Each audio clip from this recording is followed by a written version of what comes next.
Good evening, ladies and gentlemen, and welcome back to the Acelith Design Endurance Championship 2020 Season 6. I'm your host, Paul TX141 Walsh, also known as Britain a Spit, depending on what media you follow me on, and we're back with round 7 of the championship in what is the final season of 2020 for ADEC, and we have got an absolutely brilliant race ahead for you. In the fact that after 6 rounds so far, we have seen a massive competition, not only for the win of the Tier 1 Championship in Season 6, but also for potential positions from P3 all the way down to P9. It is that close, and this race could be a key decider over the coming final 2 races in terms of who is our overall winner for Season 6, who is P2 in Season 6, and who is 3rd overall in the standings.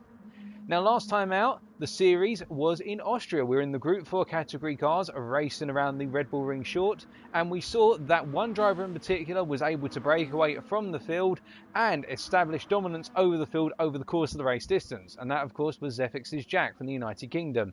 The newcomer within Tier 1 making his hallmark and staple mark on the series, following off from where he left off in Season 5 with Tier 2.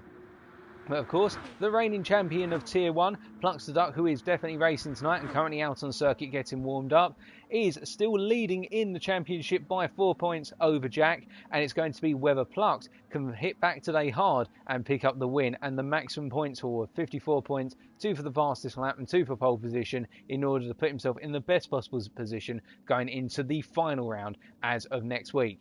But that's the overview. Next week is next week. Let's talk about the here and now and go through the drivers who are going to be on circuit today.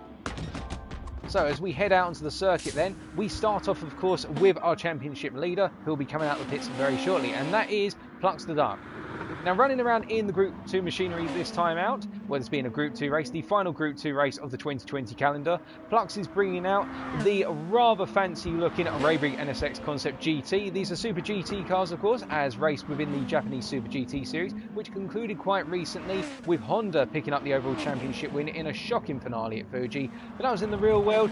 As for in the sim world of GT Sport, Plux is currently the reigning champion and leading by 4 points as stated, and Plux is going into this one knowing that he's going to have to pick a fantastic result up, given that he finished P2 last time out and did not have a response to the challenge issued from Zefix's Jack. Now, with the NSX here, what Plux will be thinking about at this point in particular is that he will technically have the fastest car with the 1 lap advantage around this circuit. With this circuit being very heavily focused around the ability to get the power down as soon as possible, coming out of a series of 12 challenging corners, particularly a good number of corners which, if they're not right angles, they still involve a heavy amount of steering input, and you can imagine with the mid-engine rear-wheel drive layout of the NSX, Plux in particular is going to be thriving off of that, as he has done in Group 2 races, as we saw with his win in Interlagos, albeit with a huge amount of pressure from Zefix's Jack, whereby the mid-engine rear-wheel drivetrain should give him the rotation, particularly through turns 1, 2, 3, 4, and the final corner, which is turn 12. But Plux is going to be looking to go for those maximum points as stated, and whilst his rival's not here yet, it's still a 50-50 whether his rival will be turning it up. So we'll come back to Jack if we do see him join in the imminent future.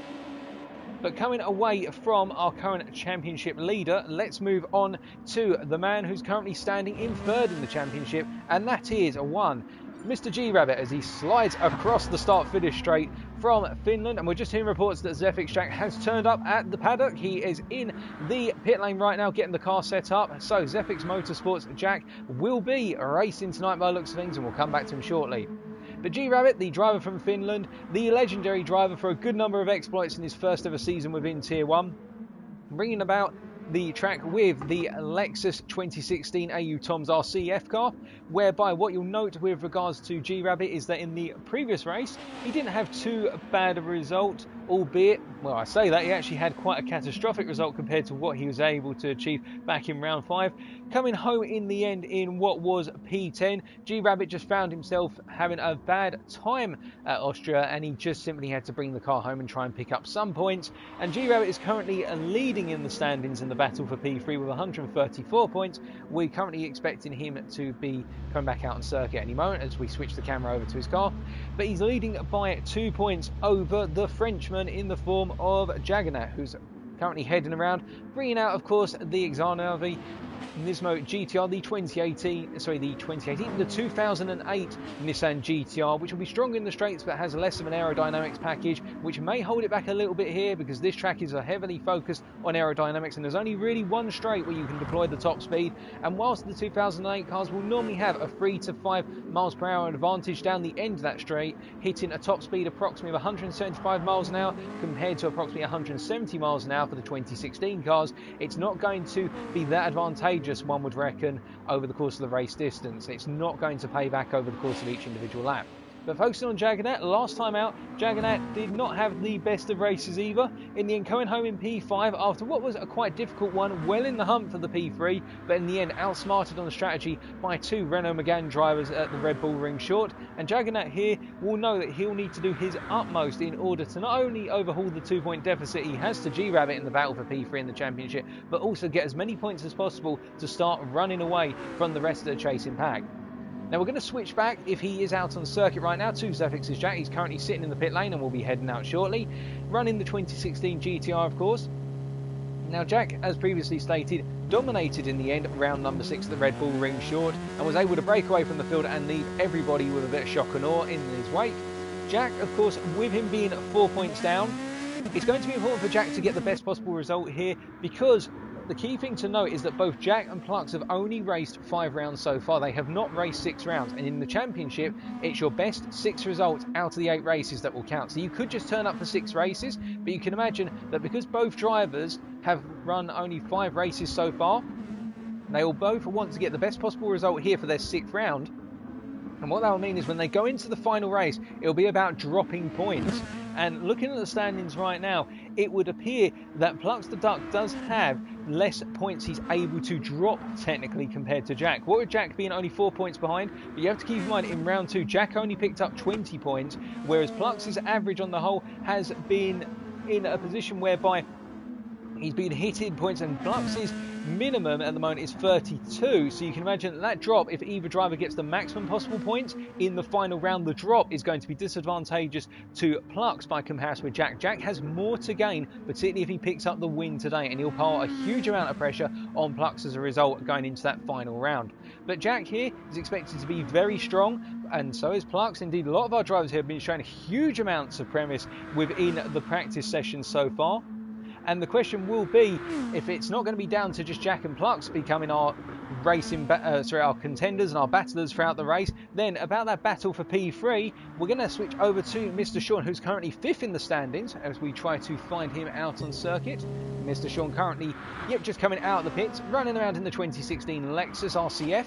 Now, Mr. Sean had a very strong race for last time out, whereby in the end he finished P4, just a little bit behind Muller CJ. Himself and Muller being on near identical strategies, which was coincidental, and then both pushing one another to the end. Of course, Muller picking up the P3 at Red Bull Ring, whereas Mr. Sean would pick up the P4. But Sean currently sitting in P5 in the championship with 128 points, so only 4 off of Jagannath and a further 2 off of P3, which is G-Rabbit, of course. So you can imagine that Sean here will want to get the maximum possible points haul as well in order to try and jump into that P3 slot.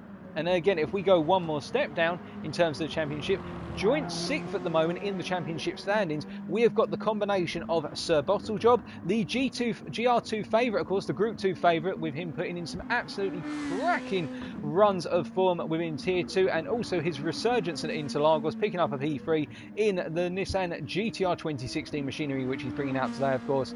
Bottlejob is an expert when it comes to Group 2. He's known up and down the field as the Group 2 guy. If you want to know how to drive a Group 2, you go speak to Bottlejob, and he'll be looking to get the maximum possible points today after having a very poor showing last time out at what was the Red Bull Ring, coming home in P11 in the end in what was a pretty disastrous race in terms of him being able to get into the fight and really just being there to make up the back of the field and get some points in the championship. And then we come across to the driver who is joint with him so far within the championship, and that is Muller CJ. Now, both of these drivers Both of these drivers are currently sitting on what is 116 points, and you have to think Muller last time out picking up that P3, and in the interview he felt very happy after the race with the fact he was able to pick up that P3 through just simply outsmarting his competitors on the strategy. It was a very well played strategy, and we can expect Muller in the Lexus 2016 will try to do the same again here today, albeit the strategies are going to be a lot more aggressive at this circuit because of the nature of Sardinia B2 in Italy. But the key thing about Muller is the fact that he'll be looking to try and get a great result, albeit it won't be if he does that in the race, of course, but you can imagine that Muller will pick things up as we go into the race, starting off with qualifying. Now, coming away from Muller, we head over to Gadget. Now, with respect to Gadget, as we try to find him out on circuit, currently running P8 in the standings on 110 points, so only 6 points off of the battle for P6, and not that far off, of course, the battle all the way up to P3, running around in the 2016 NSX Concept GT. And Gadget last time out did not have the best of races, picking up 18 points from that P7. Was in the fight for P3 for a good amount of time, but then some mistakes and incidents started to creep in, which just saw Gadget drop out of contention for the P3 and was more relegated to a battle for P5, and then it was really a battle for P6, P7. And Gadget will be looking to refine the momentum that he's had in the mid portion of the season, with only this race and one more race to go. And Gadget has started to see some momentum switch to his side as he goes through this race. And we know Gadget is a strong driver. He just simply needs to find the form, and when the form is there, he is not unstoppable per se, but he is one of those drivers to watch out for, as he's going around right now and setting some personal bests in the practice session before qualifying. Now, as we come away from Gadget, the last of our drivers really contesting the P3 position in the standings is Britain's Flapjack 247, running out in the Honda NSX 2016 as well. And Flapjack last time out did not have the greatest of races, albeit he was able to pick up a P6, but probably ruined the fact he could have got some more points if he'd been able to get stuck into the fight for higher positions. But Flapjack has been shown a good sense of form in the practice sessions leading into this race, and you can imagine that he'll be looking to pick up a huge points haul here in order to stick himself right back in the mix for the battle for P3 in the standings. Now, moving away from these guys, of course, then we've got in P10 at the moment, a bit further back from Flapjack's 104 points. We've got Berkey Baby, who's currently sitting on 88 points. Berkey showing a great amount of qualifying pace in Red Bull Ring, but then seeing it fade away rapidly in the race through a combination of mistakes and penalties and some minor incidents which just simply seem to stack up on top of one another. Bringing the 2016 GTR here, Berkey has been relatively good in the Group 2 machinery, albeit he hasn't necessarily had as much of a chance to shine as he would have hoped to, what with his Group 2 race, the previous one picking up 20 points for a P6, and he'll be looking to try and get into that top 5 today, so we wish him good luck as we do all of our drivers. And in the battle for P10 in the standings, only 2 points separates him from DJ Rice, not DJ Rice, my apologies, that's Ayrton Senna, who's currently sitting on 86 points. Now, we'll find Senna out on circuit, of course, if you just give us a polite moment, and Senna right now is out on circuit, running around in the Lexus 2016 RCF. And Senna, last time out, was one of those drivers who didn't have the best of races at Red Bull Ring initially, but he was able to redeem things and pick up a P8 for 16 points. And Senna will be looking to try and find a little bit of form today. He's had a bit of a mixed season and hasn't really been able to get too much into the groove compared to his competitors. It just doesn't have to seem to have worked out for Senna compared to some of the other drivers around him. And then only a further with 18 points off of Senna in the championship standings, we have Mr. DJ Rice 83, and as we look for Rice, he's currently sat in the pits. You can see that Rice is running around in the 2016 GTR as sponsored by Rizla, the tobacco company there. Of course, I'm not encouraging you to smoke, ladies and gentlemen, but if you do want to invest in a Rizla product, well, there's the sponsorship right there and then. Now, Rice, last time out, had a bit of an oddball race and ended up finishing right at the back of our runners in P12. Did not have the best of races at Red Bull Ring, but he'll be looking to move a little bit further up the field and try to match his best of the season result of a P8. But we wish good luck to Rice.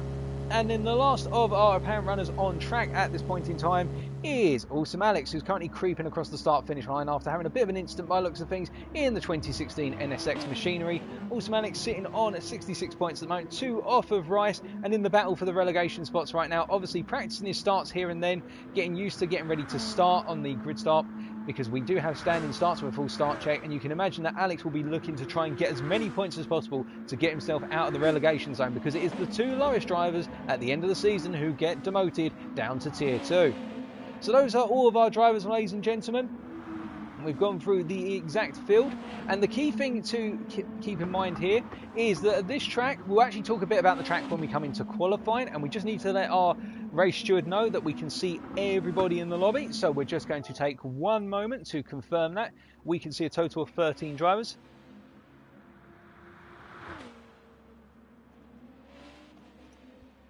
So just confirming to Gadget, who is our race steward for today, i.e. is our track advisor and the one who is hosting the lobby, so he will have control in terms of when qualifying starts, when the race starts, if we need to abort or anything. Just let them know that we can see everybody. But one thing to note is that in terms of the battle for P3, and this is a critical item, all of our drivers in the battle for P3 right now, apart from Jagannat, all have 6 race results. They've run 6 races so far. Jagannat has only run 5. So what that means is that Jagannat has a free race at his disposal here. So if he can get maximum possible points here compared to his competitors, he will be the one who gains so much compared to the rest. And the others really here have to look at doing damage mitigation in terms of getting the best possible points in order to drop one of their weaker races. So Jagannat has got the cards in his hand by comparison to the others. He's got an ace up his sleeve as they now start to move into qualifying. So qualifying's about to get underway in the next 5 seconds, and we'll have that 15-minute session. And good luck to all of our drivers, and to those of you tuning in just now, it is good to have you tuning in, of course, and I hope you're all doing well. I'm hopeful we have not got a camera glitch building up here. If so, this is going to be a bit of a disaster. And as Gadget comes out here, hopefully the camera resets on the car. Perfect, the camera has reset, so good news, ladies and gentlemen, all of our cameras are working, and Gadget is going to be the first driver out on circuit. Now, let's talk about Sardinia B2. It's a fictional circuit set in the hills of Italy. A wonderful circuit. You've got the wind turbines in the background, which add a rather nice backdrop through the hilly side and the scape of Italy. But the thing about this circuit in particular is it is a very tight circuit. You do not normally see Group 2 machines racing around here. The thing about the track is it's 12 corners, and the lap time on average is about 1 minute 12 to 1 minute 13 in terms of race pace, and in qualifying we could be looking at laps that go into the mid 111s. We're probably looking for a 111.5 for the pole position lap here. What this means is the track comes at you hard and fast. You've got a number of low speed corners, particularly Sector 3, the final sector, is dominated by low speed corners. Sector 2 has one nasty low speed corner, which is turn number 5. And then you've got this final corner here, the very final corner, turn 12, which is again a low speed corner where you've got to get things right. As we switch on board with Gadget and go for a lap. So he's going to be coming down to the start-finish straight here to start his first qualifying lap. Staying over to the right-hand side, and the aim of this is he's going to swing the car across the entry curve into turn number 1. A little kink here before turn 1. So he's going to swing it across, stamp on the brakes down to 3rd gear, and then rotate the car across the inside curve. In fact, staying in 4th gear there to stabilise the car more. And now through turn 2, upshifting to 5th, and then doing a very slight lift to rotate the car through. And then coming into turns 3 and 4 here, a double bank turn, if you will, a dual apex. Now charging down the hill after sector 1's complete towards turn number 5. Braking hard here, missing the apex curve then, you know, he actually missed his braking point by about 2 to 3 metres, that's why he extended wide of apex, and now charging through 6, and then up the hill here through the right-hander of 7, flat out. Now we're coming up into the Italian carousel for 8, braking at the 50 board, and you'll see that he's going to come down to either 4th or 3rd gear here to get the rotation through the rear of the car. Bit of oversteer there, and now going over the top to 9, and he's going to be coming into 3rd gear, and you've got to be careful on 9 here. You don't want to get on the power too soon. Downshift to 2nd there, interestingly, which will cost him some time but gives him rotation. Now 10 and 11, a medium to high speed chicane here. You'll see he's going to snap the car as tight to left as possible for 11, and now braking hard for turn number 12, and now he's going to power himself across to the finish line in order to complete a lap. And as we follow him in, we're expecting this is going to be approximately a 1 minute 12, probably a high 112 here, and it is a 112.8. And Bottle Job always goes a little bit faster on these opening laps, and it's a 112.2 for Bottle Job, a 112.9 for Flapjack, and we can see more and more cars coming through the picture in the rear of your shot right now as Flapjack has come across. And we flick over to Jagannat here. What's he going to be able to set after his first qualifying lap? It is a 112.3, and already we have got lap times that are starting to move towards the 111s. As we can see that so far the fastest lap has been Pluxed up with 112.0, a very fast lap there, and closely followed in fact with 2 tenths down is Sir Bottle Job sitting on that 112.2, and Zephyx's Jack not having the best opening qualifying lap here, only 200ths off of Sir Bottle Job as more and more laps are coming in, and G-Rabbit has just come across the line with a provisional P8 so far of a 112.8. Now you may be wondering, A little thing about the drivers or two in terms of what do they have to think about here in terms of the cornering or in terms of track limits. Now, the only track limit they've really got to worry about here, and we'll stay with G-Rabbit to give you a demonstration of this, is the track limit on the very last corner. Now, you can see a number of these corners do have a red-white curb on their outside, both in terms of their entry and exit, as G-Rabbit gets pulled off onto the gravel there, overextending turn 5 a little bit too much. But what those curbs are followed by is that blue runoff area. It's a little bit less grippy compared to the standard tarmac, but you can use it as a runoff if you want to extend corners, as FX's Jack improves to 112.1, moving into provisional P2.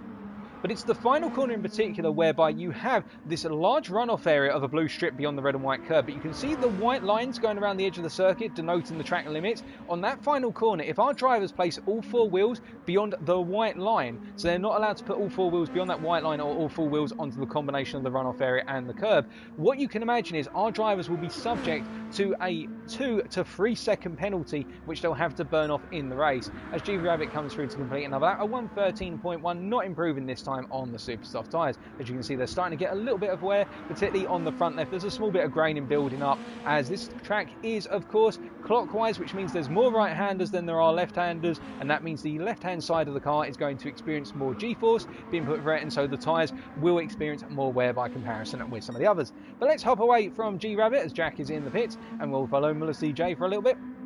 Now, Muller here currently sitting on, well, let's take a look at his lap time. We can see that Muller is sitting on a 113.2. Hasn't had the best of qualifying runs so far as he's coming through here, going a bit wide out for and immediately having to stamp on the brakes there because he went onto the gravel and tried to get the power down. And again, that's meant that he has gone wide with dirt on the tyres. So this is going to be an aborted out lap by Muller as he's trying to get those tyres warmed up. And I think they're going to feel a little bit of overwear now before he gets on to his qualifying lap here. And that's the thing about the tyres with these racing super softs that our drivers have brought to the table today. They do have the option of the softer, medium and the hard available as well, but the super soft just gives you so much more time around this circuit because of the grippier surface that it offers. And the thing about the super soft in terms of a comparison with the soft, as Muller goes into the wall, oh goodness me, that was a bit of a disaster for Muller. Now we're just going to play that back to give you an idea of what can happen in the race. So the thing with turn number 9 in particular is that this is a difficult corner because you want to get on that power early, but if you go out onto that gravel, you'll end up pranging the wall, and that's what essentially led to Muller spinning the car around and having to retreat back to the pits immediately. And that's something our drivers have got to be very careful about as they go through turn number 9 in particular, is the fact that that corner is misleading. It is a downhill entry under braking, and it's a downhill apex. The gradient of the road only flattens out once you pass the apex of the corner, and as Bottlejob comes across the line here to begin another lap and picked up some distance slipstream by the looks of things, you can see that he's going to be impeded a little bit by Mr. Sean, who's going to immediately stay over to the left with the pit white line exit line there. But because turn 9 is a downhill entry point, it means the car carries a lot more momentum and you need to be patient before you get on the power. You've got to be very gentle with applying the power. But we'll stay with Bottlejob right now and see what he can do. Currently in P3. Nobody's moved into the 111s yet, including Plux the Duck, our provisional pole sitter. But will Bottlejob be able to improve as he aborts the lap there? He's had a disastrous lap, and that means that some other drivers may have the opportunity to improve here with 8 minutes to go of qualifying. So we're almost at the halfway point. And we're just going to get rid of a little bit of the information on the screen right now for you, clear the screen clutter, and we can see that Flapjack has just improved to a 112.4, and as Jaganak comes across the line, it is not an improvement for on the Frenchman, so he's going to go around for another lap and see if he can improve, of course. But once the laps start to come down in terms of the number available, you can imagine that our drivers who are really trying to make their way out through the field, you're going to see some absolute monster laps come through, or other drivers just decide to retreat to the pits. Now, as Jaganak's coming through here through turn number 5 once more, you can see using the full width there, and whilst he hasn't got the aero package on this 2008 Nissan GTR, if he can nail those corners, he is going to feel a small benefit on the straights because the car does have the better acceleration in general, and he also, if he can be towards the front after qualifying, then he's going to have a very good opportunity at the start. What with the fact he will not have the turbo lag that is associated with the 2016 cars, the 2008 cars not having that turbo, of course, so that means Jaganak could really surprise everyone with a phenomenal start. But Jaganak coming charging through now to complete his lap. Let's see if he's able to improve from his current lap as he's coming around here, currently sitting on a 112.3 if our eyes serve us well. Yeah, a 112.361, and will this be an improvement as Flapjack improves to 112.372? Jagannath improving to a 112.1. Now that is a sizable improvement, and that puts him right on the front of the second row of the grid here, and that could really start to scupper the aspirations of Bottle Job and Flapjack, who are pushing hardest. Jagannath goes off at turn 1 a little bit. I think you'll feel really chuffed with that effort. Looking further around the field, let's take a look at Senna at this point in time, who's currently having blue flags waved at him. I think he is on effectively what is a bit of an outlap here, as he's got 2 cars coming up behind him, and he will need to get out of the way as soon as possible. You can see Jagannath's coming through after a lap, and Sir Bottle Job is coming through with him. Now, you may notice as well that some drivers, hold on a second, ladies and gentlemen, we have a major improvement from Zephyx's Jack, improving to a 111.7. That is a ferocious lap, and that is the fastest lap we have seen in qualifying so far. Not the fastest lap we have seen in pre-practice. That fastest lap in the practice session before qualifying today was a 111.6 as held by Plux the Duck, but now the margin between P1 and P2 out to 3 tenths, and the question will be, can Plux, alternatively Automax or Jagannath respond to that, or even Sir Bottle Job? And we can see as well in the background of your shot, Mr. Sean did improve his lap to a 113.1, but he has not improved to the point to get into that top 10 yet, so we'll keep our eyes on Mr. Sean. Jack coming through once again, that was a major improvement, and you do have to wonder how much more Jack has got. And some of our drivers right now may be trying to eye up a little bit of slipstream on a car in front of them, maybe trying to get into that 8 tenths of a second zone behind the car in front, so that way they're able to get some slipstream down the straights. But of course, the dirty air will mean they carry a little bit more understeer through the corners, and particularly in the final sector, you do not want that innate understeer if you can help it, or if you've got it, you've got to be used to it. You can see Jack there using the full width of the circuit as within the track limits as he comes to the end of this lap. Does he improve again? We're going to find out any second now, and it is not an improvement from Jack. So I think Jack has essentially pushed it to a limit so far, although we've still got 5 minutes remaining as Gadget comes across and does not improve. Gadget currently sitting provisional P7 with a 112.4. That's a good lap by Gadget, and whilst the margin would suggest it's a long way off of our pole sitter, you do have to keep in mind here that it's going to be small margins because it is a short circuit and it is a very powerful circuit around here. It is going to be small margins that define cars all the way from, say, P3 to P7. And to give you an idea, P3 at the moment is sitting on, in Awesome Alex's case, and this is perfect for Awesome Alex, we should point out, so he really needs the points today in order to avoid the relegation zone. Awesome Alex sitting on that 112.1, and then Gadget is sitting on what was at the time, I believe, a 112.3. That's how tight it is from P3 all the way down to P7, a space of 2 tenths. As we can see that Awesome Alex now is trying to follow Muller CJ through the final 2 sectors here, and of course you'll start to get that distant toe, particularly if Muller CJ does not have the greatest of final sectors, and that's perhaps what Awesome Alex is trying to rely on, in the fact that he is going to see if he can stay within a slipstream zone, albeit you can see that he's also not running the car hard right now, so he might be debating internally whether he really wants that slipstream or he just wants a clean air lap. Now, if it was personally me, I prefer to qualify without any slipstream whatsoever before I go for a lap, simply because then I'm literally at full control of the car and I haven't got any external factors. But you can see Alex backing off completely. He wants to go for an absolute clean lap, and we're going to oblige him preparing for it by riding on board with the British driver as he goes for his run. So he's got a really good launch out of turn number 12, and as he comes onto this qualifying lap with 3.5 minutes remaining. So 6th gear at the moment, he's going to hit approximately 172 miles an hour before he comes under braking into turn 1. 173 there, braking as late as humanly possible, using 4th gear there and getting on the power very nicely with the cut over the curb there. 4th gear stabilising the rear of the car, hanging it right to the inside. You can see he lifted to 50% throttle on apex there, going up into 5th gear and now hanging the car hard through turns 3 and 4. Not having the smoothest of runs through 4 in particular, as G-Rabbit improves to a 112.6. We'll see where that places him in a second. Alex then getting a really good run out of 5 using the full width and indeed the flow of the rear of the car in the form of the NSX with that mid-engine rear-wheel drive drivetrain as mentioned earlier. It will give this car a little bit of advantage through those snappier corners. Now coming into the carousel, can he get it nailed here? Trail braking in very late here, upshifting to 3rd and immediately rotating through on power, and now into turn number 9. This is make or break in terms of sector 3. In fact, can he get on that power as soon as possible? Almost on the gravel there. You can see he's pushing it to the utmost limit in terms of what the car is able to do. Whilst Plux the Duck improves to 112.0, but that's not into the 111s yet. And now coming into the final corner, does he nail the final corner? He does indeed, and he's just within the limits there. I don't think that's going to be a penalty. That was right on the white line with his right hand tyres, and I think we could be seeing a major improvement from Alex here as he comes across the line, and it is a 111.8. So Alex right now provisional P2, a phenomenal lap by Alex to improve to P2, and we're going to have to wonder whether Plux, Jagannath, Bottle Job and Flapjack are going to respond to that, or indeed Gadget, because it is so close at the moment in the battle for those low 112s and trying to get into the 111s as there's only 2 minutes remaining in qualifying. Cracking lap by the British driver there. And as we look around, we're going to take a quick look at G-Rabbit right now, who did improve whilst we were watching Alex, and we can see that G-Rabbit improved to a 112.6, but he's not improving right now as he's taking a little trip to the Daisy Field. And instead, he's gone back to the pits, I think, and he might be cooling off or just getting ready to do one final lap. But we've got Plux going around right now, and he will have one more lap. Well, he's going to have 2 more laps after this one if he's timed it absolutely perfectly. And we're just going to keep eyes on whether he improves as he comes across the line here. And it's going to be marginal whether he's going to get one more lap. He is very close. I think he's just going to creep in one more lap. Yet he's going to be able a 111.9 from Plux, so that's an improvement, but not up into P2. And he's going to have 2 more laps to go if he absolutely hounds this next lap. He goes wide there, so that may have scuppered the lap. We'll wait and find out, of course, but we'll move away from Plux briefly, and we're going to come over to Bottle Job. Will Bottle Job be improving this time around, or is he going to go for one more crack of the lap and see if he can get himself onto the second or even the first row of the grid, currently sitting at the front of the 3rd row? It's going to be close, of course, as Bottle Job is hanging all the way to the right, and he improves to a 112.2 with now 75 thousandths between himself and Jaggernaut, and we're wondering if Jaggernaut is going to improve in return. We've got a number of drivers now in the pits as well as they've come off of the qualifying session. I don't think they feel they can improve. Zefix's Jack is one of them. He's currently sitting in the pits.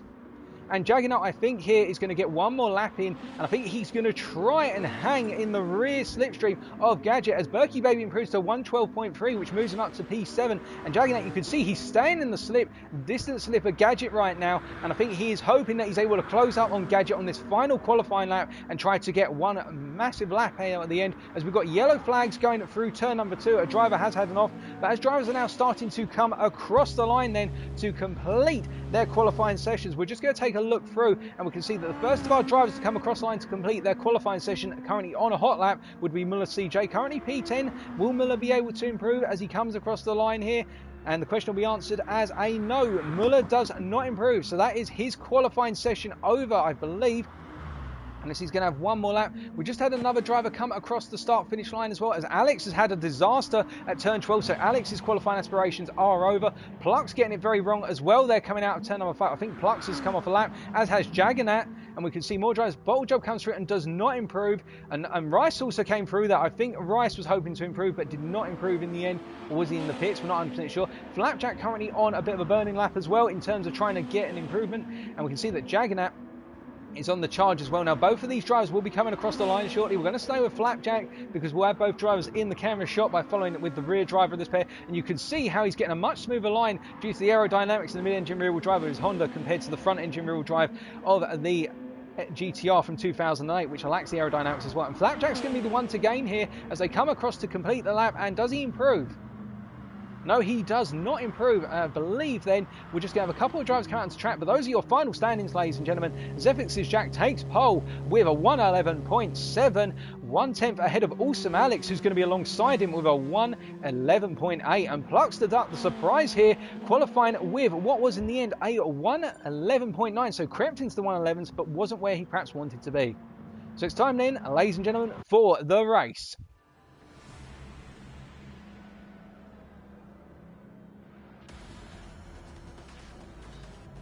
So, of course, on the left-hand side will be your odd-numbered drivers in terms of positions, the evens on the right. And in the rundown to turn number 1, you're going to want to be on what is the right-hand side from the driver's perspective. So Jack has got the commanding position. Can he convert his pole position into a good start and run away with the race? Or will Alex or Plux be able to contest?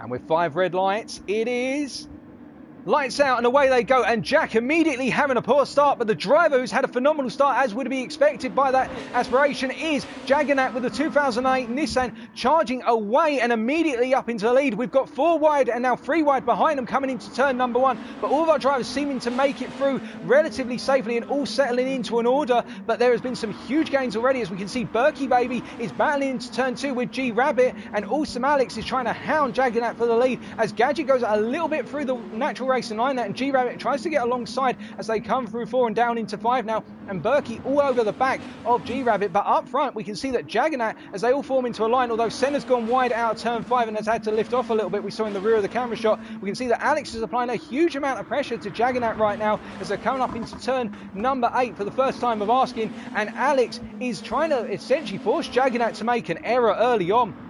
because he'll probably feel that if he can't get an error, as Jaggernaut does go actually quite deep there on 9, trying to get those tyres warmed up, and looking further back, there's been a little bit of change. We can see that Gadget has actually lost a place to G-Rabbit. We're going to see what happened in a second, but G-Rabbit has has gained over Gadget as they're coming out of the final corner then, and it is after one lap in this 1 hour endurance race. Jaggernaut leading from Awesome Alex in P2, and there is Plux the Duck in P3, Zephyx is Jack in P4. We're just going to switch back to Jaggernaut and Awesome Alex because they're going side by side into turn 1, and it looks like Alex is going to have the inside line, but he's had to back out of it on braking. But it does mean that Jaggernaut's gone wide, and Alex has carried a good amount of momentum through. Now will he have the run? And he's got the run into turn number 2, and Plux is coming through with him, and Jack is trying to come through as well. It's trying to be a 3-for-1 special.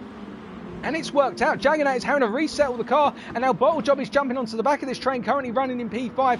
Behind them we can see that Flapjack is in P6 at this point in time.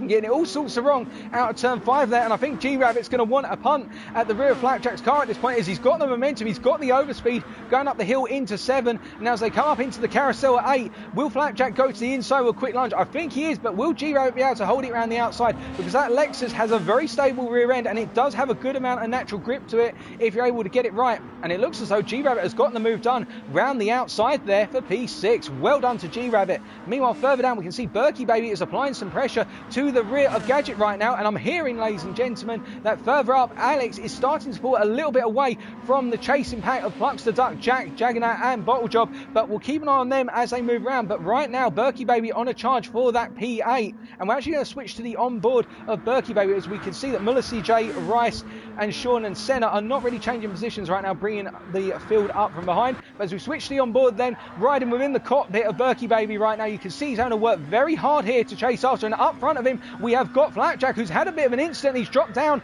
to P7 in fact, as Berkey Baby goes wide and gets it all sorts of wrong and just catches it in time. Oh goodness me, well caught by that man, but that was a near disaster there for Berkey Baby coming out of 2. He just went too deep out the corner exit and went onto the grass, and the 2 left-hand wheels decided to have a little picnic, and we can see that G-Rabbit has moved up. But what happened to Flapjack there? We're just about to wind back and find out for you. So Flapjack had got it wrong already, and I think what it was, G-Rabbit had just had the run on him into turn number 1. It was just a natural overtake down the straight into turn 1. So no major surprises there, ladies and gentlemen, in terms of how it happened. It was just where it happened and so early on. And you can see that G-Rabbit is pulling away from Flapjack right now. The NSX driver not really feeling that strong at this point in the race, as they're all coming through the final sector once again to complete lap number 3.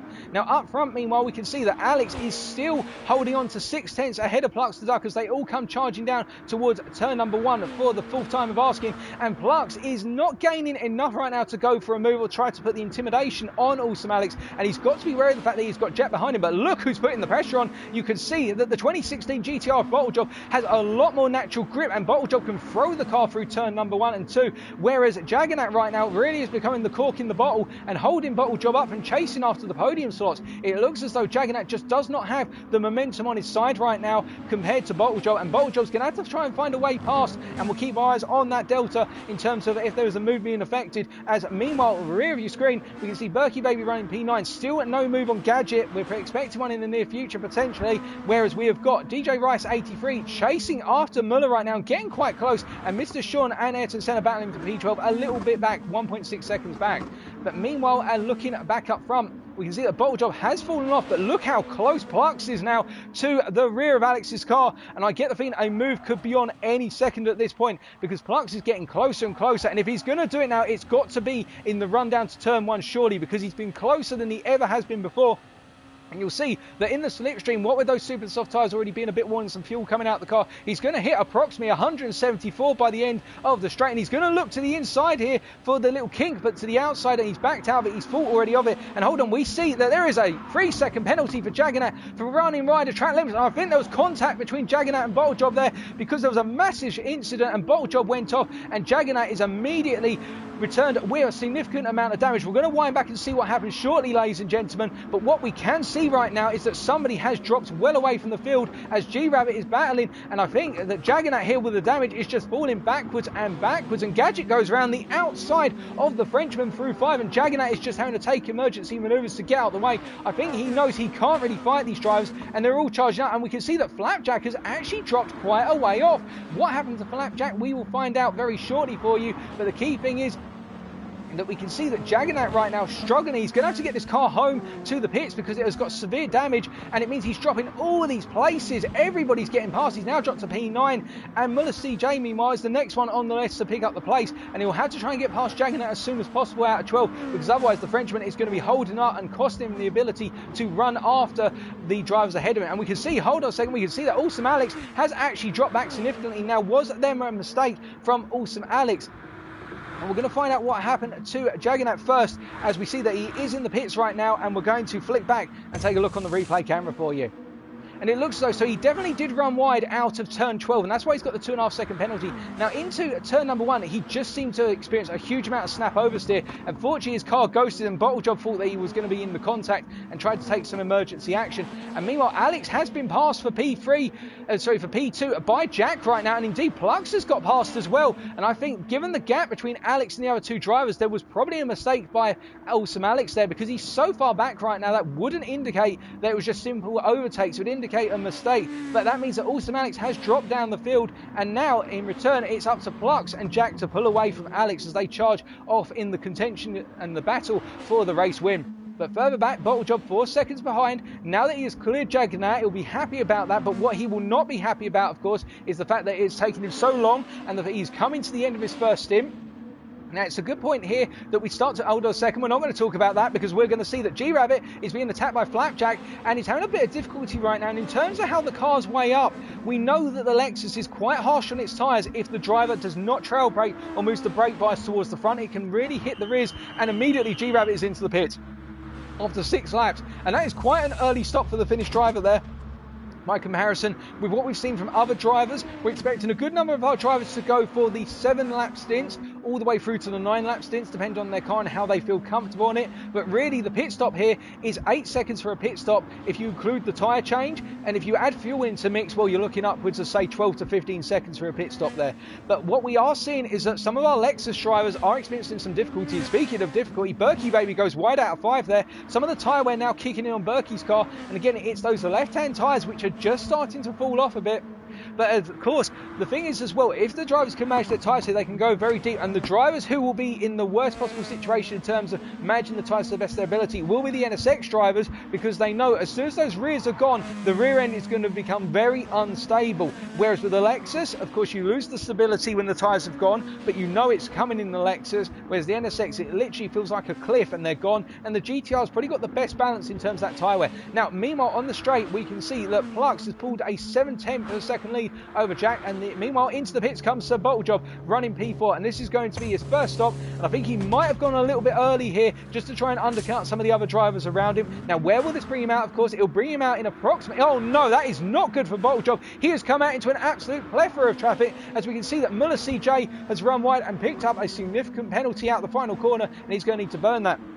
And Mr. Sean right now to the outside of Bottlejob through turn 2, and I think Sean realises here he can't fight Bottlejob even though he's on the softs, and Sean going for an interesting strategy to run the softs here, because those will cost about a second in terms of the overall lap time. Well, about 8/10 to a second from what we estimate compared to the super soft. And I think Bottle now really needs to put the hammer down, and he'll be thinking to himself that he's got everything to do because of the fact he's come out in so much traffic, and I'll be hoping with lap 8 coming up, this is typically where the drivers are expected to pit if they're running the super softs. If they're running softs, they could go 10 laps, but the fall off the cliff for the soft tyres is actually heavier, as Bottlejob is definitely battling with Muller right now, and Muller right in the build of that penalty, and Bottlejob being caught out there as Muller was trying to burn the penalty and having to take a slight emergency action in skidding across the curb on 9 as Plux the Duck comes into the pits on the race lead, and behind him so does Awesome Alex. Both drivers on similar amounts of fuel, and that means that for the first time in this race, Jack from Teams FX Motorsport is leading the race, as all of our drivers are starting to peel into the pits, but one driver who is not, and I think we're going to get a move on that driver shortly,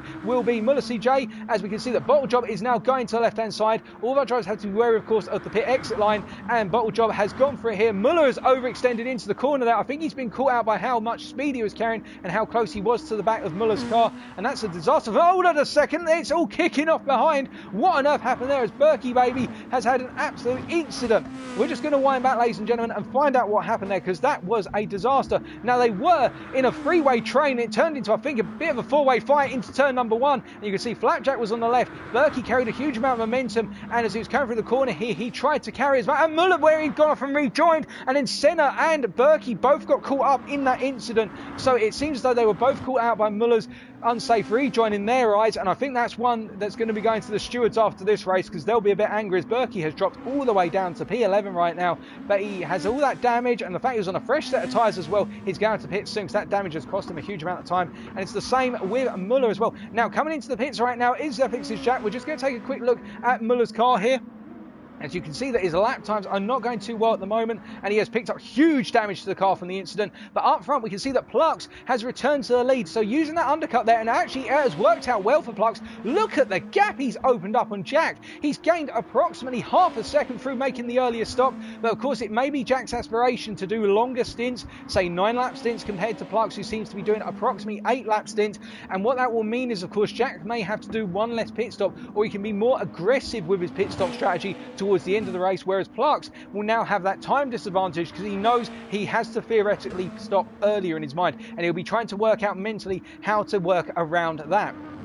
Now, one driver who's still running out on circuit and has not pitted yet, with all the chaos going on around him, is Mr. Sean. Now, remember last time out in Red Bull Ring, him and Muller CJ were the drivers who just seemed to never stop running. They were the latest of our stoppers. Well, some of the latest, albeit it was Jaggernaut, who I think was the latest stopper for the first stint in Red Bull Ring. But Mr. Sean here, putting in a very long stint on those soft tyres and some consistent laps. Let's take a look at his last lap. It was a 1:15.3, so somewhat off the running pace at the moment of those high 1:12s, the fastest lap being that 1:12.9. So our drivers are looking at those low 1:13s, but you can imagine that Sean right now will feel pretty happy with himself, and behind him he has got the highly capable Brit of Gadget, who is also running around, but Gadget has had the pit stop, to be fair, so you can expect that Gadget is going to go for a move here surely, and I don't think Sean's going to want to defend against this too hard, as we do have a driver who's come out the pits recently. We'll find out who that is shortly with the blue flags, but Sean just keeping himself in there for long enough to make Gadget think twice, but in the end Gadget is past, and now Awesome Alex will be on the list of drivers trying to make their way past Sean, and Sean immediately staying to the left hand side through turn 2.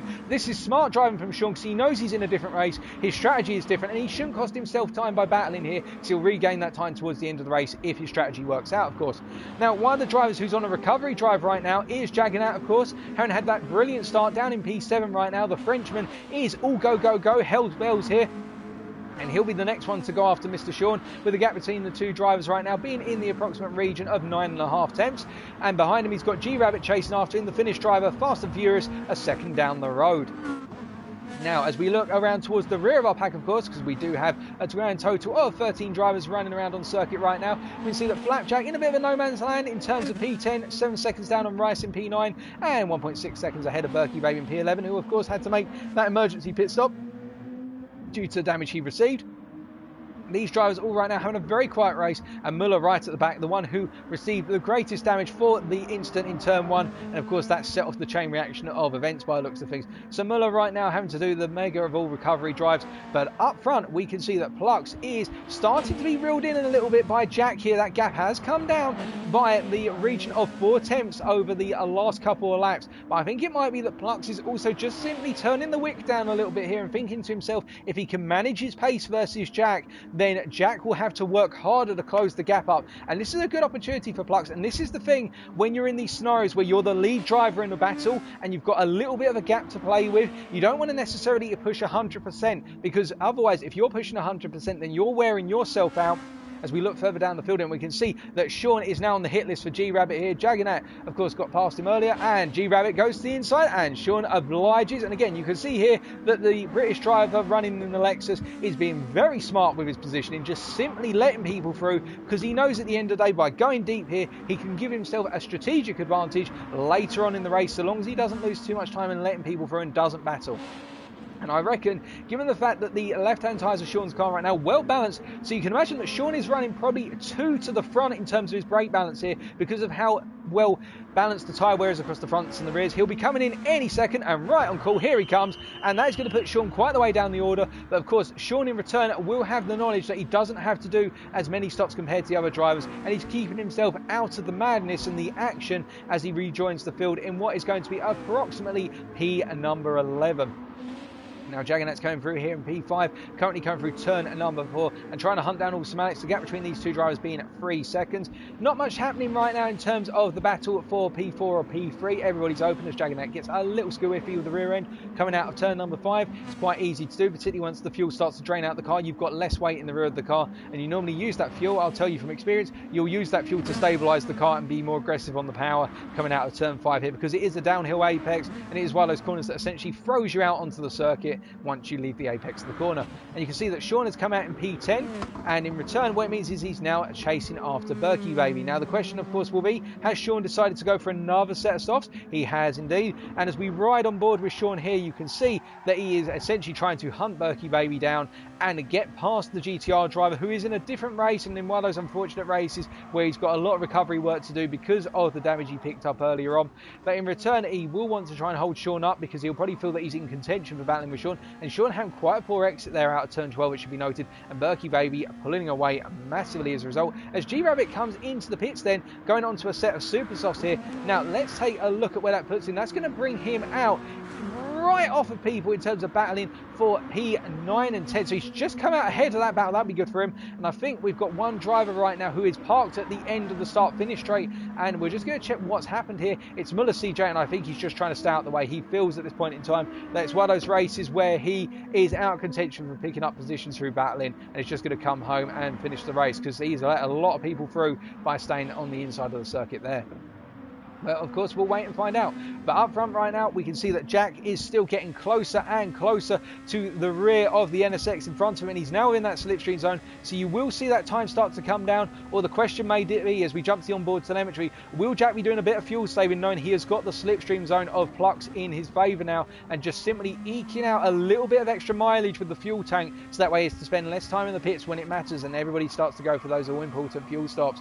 But coming through here, through turn number 3 and 4, he'll just balance the car down into third gear, and you can see he's not using second gear through turn 4's apex there, and that would be a sign that he may be doing a little bit of fuel saving car management here, as he is getting closer and closer to Plux, and by upshifting he's going to rev it out into third gear. So I think he's revving out in the earlier gears and just doing the fuel saving right towards the top end. He's trying to stay with Plux as long as possible, and then when he gets on that straight, that's when he'll do the fuel saving, or he'll go for a move, because Plux actually seems to be falling back a little bit into his clutches once again. But we have seen this once before, and it could be that Plux as well is trying to make a bit of an effort in order to try and conserve the car right now.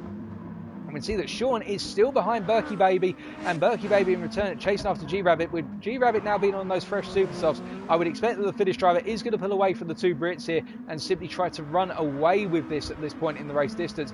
Up ahead of these guys, we can see, hold on a second, has there been a move for P4 by Rice, or has Rice just been going for this long on those super softs? Because he's being battled by awesome Alex right now, and Alex goes to the inside coming out of 9 and coming into 10. I think Alex will got the move done, as Rice has just literally appeared in P5 of all places. We haven't really seen where that's come from. I think Rice has just gone really deep on strategy, ladies and gentlemen, because he's just crept up and up and up, and he's up into P5, and we can see, hold on a second, I'm hearing, no, my apologies, I'm looking at the wrong drivers there. I was looking on the track map there. I thought there was a battle for P1 going into the first corner. We can see that P1 and P2 are coming through turn number 5 right now as Flapjack comes into the pits. But Rice really surprising everyone by being this far ahead of the field and so deep into the race, so 20 minutes in. But Jaganat is coming after him right now. I think Rice has just decided to go as long as possible on a set of super softs, because those super softs are quite heavily worn, but he's doing very well on those tyres. And meanwhile, up front, we can see that Plux is definitely being hounded now by Jack. And in fact, Jack is getting closer and closer. And as we stick to the rear of Plux's car, and we can see that he's charging for 11 here and coming up into 12 for the 16th time. We're wondering whether Jack is going to go for the move. That gap has opened up a bit, and I think Jack is struggling to follow the Honda in his GTR through turns 10 and 11. The GTR just not having that balance in terms of being able to turn in, but it means Plux is now into the pits. Now this I would suspect is a scheduled stop for Plux, going a bit longer this time in terms of stint, and this releases Jack again, of course, but in terms of how they're going to play out, we'll find out shortly. But Jaganat has managed to get past Rice, and we're just going to see what happened there in terms of getting past. So I think it happened up into 9. That's where you'd normally make an overtake. Rice going to the right hand side, Jaganat staying to the left hand side here, and you can see that Jaganat just went round the outside into the braking zone and got the move done. Well driven by the Frenchman there. As we can see that Rice is coming to the pits, and now that Rice is into the pits, it's going to drop him quite far back as he drops down to, I think, what's going to be approximately P8 as he starts to come out the pits here. But Rice will have gained significantly In fact, no, it is, Rice is out in P8. My apologies, we were correct in our estimation there. As we see, Sean has come through to P7 right now. And again, the question will be, hold on a second, what has happened to Rice here? This is a bit of a disaster. I think he's binned it into the wall coming out onto turn number 1. So he's just in the pit, and he's come out the pits, and as he just simply forgotten his braking point coming out pits, yep, he's carried too much momentum and gone into the wall. That is a disaster for Rice, and now he's got it all to do once again, and he's going to have to charge after the pack that he was going to come out ahead of, as now he's dropped all the way down to P12, and he's got Gadget, Berkey Baby and Senna to pass. And again, the question is, with Jack into the pits, will he come out in front of Plux the Dart, or will Plux the Dart have done enough once again to come back out in front? And you can see Plux has done it once again here, and in fact it is a similar form in the fact that Plux has come out with the undercut 1.6 seconds ahead of Jack, so he has gained once more approximately a second over his main rival for the race win. But in turn, it's going to be that trade-off in strategy, which we will keep an eye on, because Plux seems to be just offsetting himself enough to get a nice undercut on Jack, and Jack will respond to that. We know that Jack does work out his strategies on the fly, and he can respond very rapidly and change things up and throw a spanner in the works to the drivers around him. But in terms of moves that are upcoming, I think we're going to have Rice trying to make a move here on Gadget as they're coming charging down to turn 1 on lap number 18. He's gone to the inside, which will be the outside for the corner, and you can see that he's done it under braking. Now, will he hold it? He's just about held it, but Gadget is there behind him, and I think he's got the move done. That was a very nice manoeuvre by Rice in the 2016 GTR, and he's up into P11, now hunting down Senna and Berkey Baby, who are literally just 2 seconds up the road in total, with Senna being half a second and then Berkey being a further 1 to 1.5 seconds. No further action happening further up the field right now. We seem to have this massive battle for P10 ongoing through the misfortunes of some drivers and other drivers trying to gain, not being on the optimum pace here. But what you can see, riding back from Senna's car at this point, the fail-safe mobile, the Lexus, he's gone very wide. In fact, he's gone too wide out of 8, and that means that Rice is just going to simply gain the place without having to actually battle for it. So I think Rice will be brewing a sigh of relief there and thinking to himself, well, thank goodness for that. I won't have to do the hard work. Thank you, Senna. Meanwhile, behind these two, of course, you've got Gadget. And I think Gadget here is starting to hit the cliff in terms of his tyres performance, because he is dropping off of P10 and P11, and I think we could be expecting a pit stop from Gadget any moment now, in all honesty. And the optimum strategy has been to go for approximately 8 laps on a set of superstocks as Senna comes into the pits here, and I think Senna knows that his tyres are up as well, would have been running off at turn 8, and Muller is getting closer and closer, but I don't think he's going to have the move affected here in the fact that he's too far back from Gadget, as we can see that Muller is still being shown on our time screen. That would explain, because Muller is a lap down on everyone. My apologies for that mistake. Muller is a lap down on everyone, and now racing to get himself unlapped, oddly enough, but it's neither here nor neither, as we can see that Flapjack is chasing after Mr. Sean. Now, Mr. Sean, of course, being on those soft tyres, will be losing time to the guys on the super softs, but remember, Sean is in a very different strategic race compared to everyone around him. He's trying to turn this race into what I would argue is likely to be a 3-stop or a 4-stop, compared to everybody else who's probably going for the 5-stop, pitting every 10 minutes or so on a set of super softs. So that will be the trade-off there, where he's going to have to spend one less stop, but in return, of course, he's going to be losing time every single lap, and it's a gamble where we'll have to find out if it pays off. Now, looking further around on our track radar, we're just going to take a quick sip of water as we stay with Flapjack. I think he may be going for the move at the end of the straight. And Flapjack is getting closer and closer here, and I think there is going to be a move on under the braking, although it's going to be very late if he's going to go for it. And no, he has not affected the move. He's too far back for it. Thinking about it for another day, but he will gain here as he comes through turn 2 in particular, because the super soft tyre just gives him that natural grip through 2 compared to the soft, and also the fact that he is driving the car which will be the strongest on one lap pace because of its mid-engine rear-wheel drive mounting. It means he will have the better rotation and apex speed through 2, or at least we'd assume that if it was equal drivers in the same car. But he's gaining more and more every corner on Sean, and there's going to be a move any second now, and I think he is sizing Sean up here. He's going to try and hang around the outside into 7 and then up into 8. He'll be on the inside naturally, and he's got it done on the brakes. You've just got to simply hold it to the inside, run off the curb there, stretch it out in 3rd gear, and unless Sean responds, and I think side by side here, Sean is responding and trying to hold to the inside, so he thinks his main competitor at this point in the race is Flapjack, and they're going to go side by side into 10 and 11, but Sean backs out because he knows he will not be able to hold a tight line through 11 if he stays that tight through 10, and that means Flapjack is now up into P7. But good battling by Sean then, knowing when to fight and when not to fight, and choosing to fight. I think that caught Flapjack by surprise a bit there. He was perhaps expecting Sean to just simply back out of it and relax, but Sean showing a little bit of fighting spirit there, as Berkey Baby is 2.6 seconds down the road from Sean and gaining very gradually. Now looking further afield, back at our leaders, it's a 1.3 second gap between Plux and Jack. No change there. It's actually opened up to 1.6 seconds. It's opened up quite a bit, in fact, and now Jack's closing it back up. So I think it's just simply their natural lines through the different corners. That's what's causing the gap to vary. But it's stabilised at about 1.6 to 1.5 seconds. So no overall change. And then we look to Sir Bottlejob, who is 12.3 seconds down on our race leaders right now. But in return, he's got a nice comfortable space of 7.2 seconds ahead of Awesome Alex here, who is coming around in P4 right now. And Alex will be very happy with this result, I'm sure. He just needs to bring it home in his battle for the relegation zone, trying to stay out of it. And Jaggernaut in P5 closing very gradually on Alex, now 2.2 seconds the gap. And you can see that Jaggernaut is being very aggressive on the inside braking into turn 12, essentially trying to get the rear of the car to swing round. Even though it's a front engine rear-wheel drive car, you could see the rear end was jutting out, and I believe he will have some tyre wear, but he was just trying to get the car to throw itself through the corner as Alex pits. And now it's time for Jaggernaut to put in the mother of all laps to essentially try and gain on Alex through this chain of pit stops, because we can expect that Jaggernaut will be pitting in 1 to 2 laps.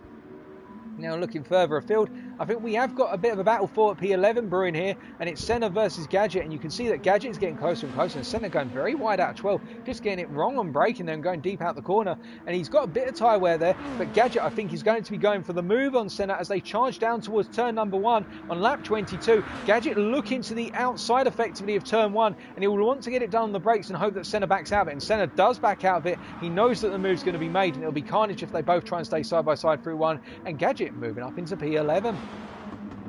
But these are the closest two on track at this point in time, and things have spaced out a little bit in terms of where our drivers are on track past Senna and Gadget right now, ladies and gentlemen. But it's natural at a circuit like this where it's fast and frantic in terms of lap times, and there's all sorts of strategies going on. We see a whole plethora of strategies here. It will start to come back together as we move into the second half of the race. And speaking of it coming together, Bottlejob is now in the pits, and let's see what his team get up to here. Is it just going to be simply a tyre change here?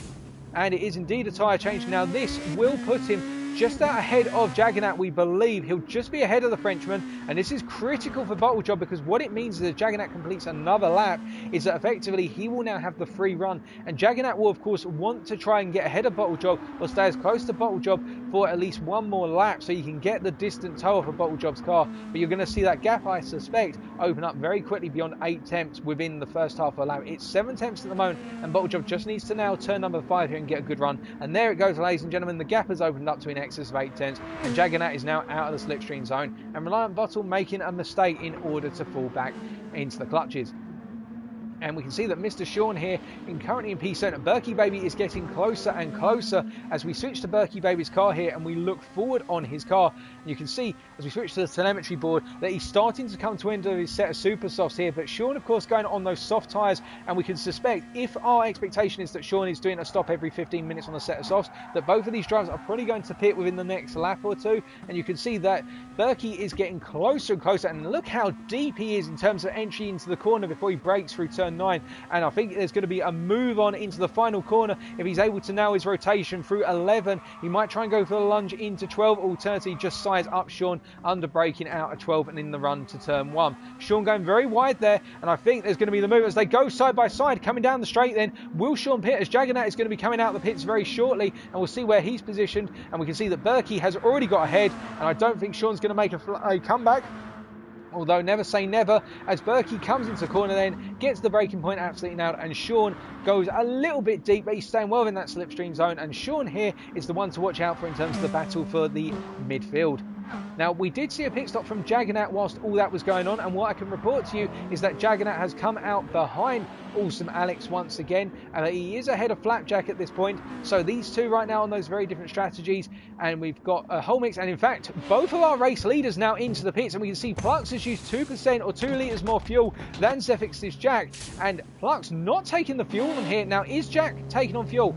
Jack has taken on a small amount of fuel here. Now this is important, because what it will mean is when Jack comes in again, and I think Jack may have to do another small fuel stop to get to the end, Plux is going to have to take a lot more fuel on in the pits. So it's all to play for between these two, but you can see that fuel has caused the gap to open up to 2.6 seconds, and now Jack will need to put in every lap as if it's a qualifying lap to close up, and Plux will essentially want to put in a qualifying stint here to offset the fact that Jack has taken on the fuel and Plux needs to do so.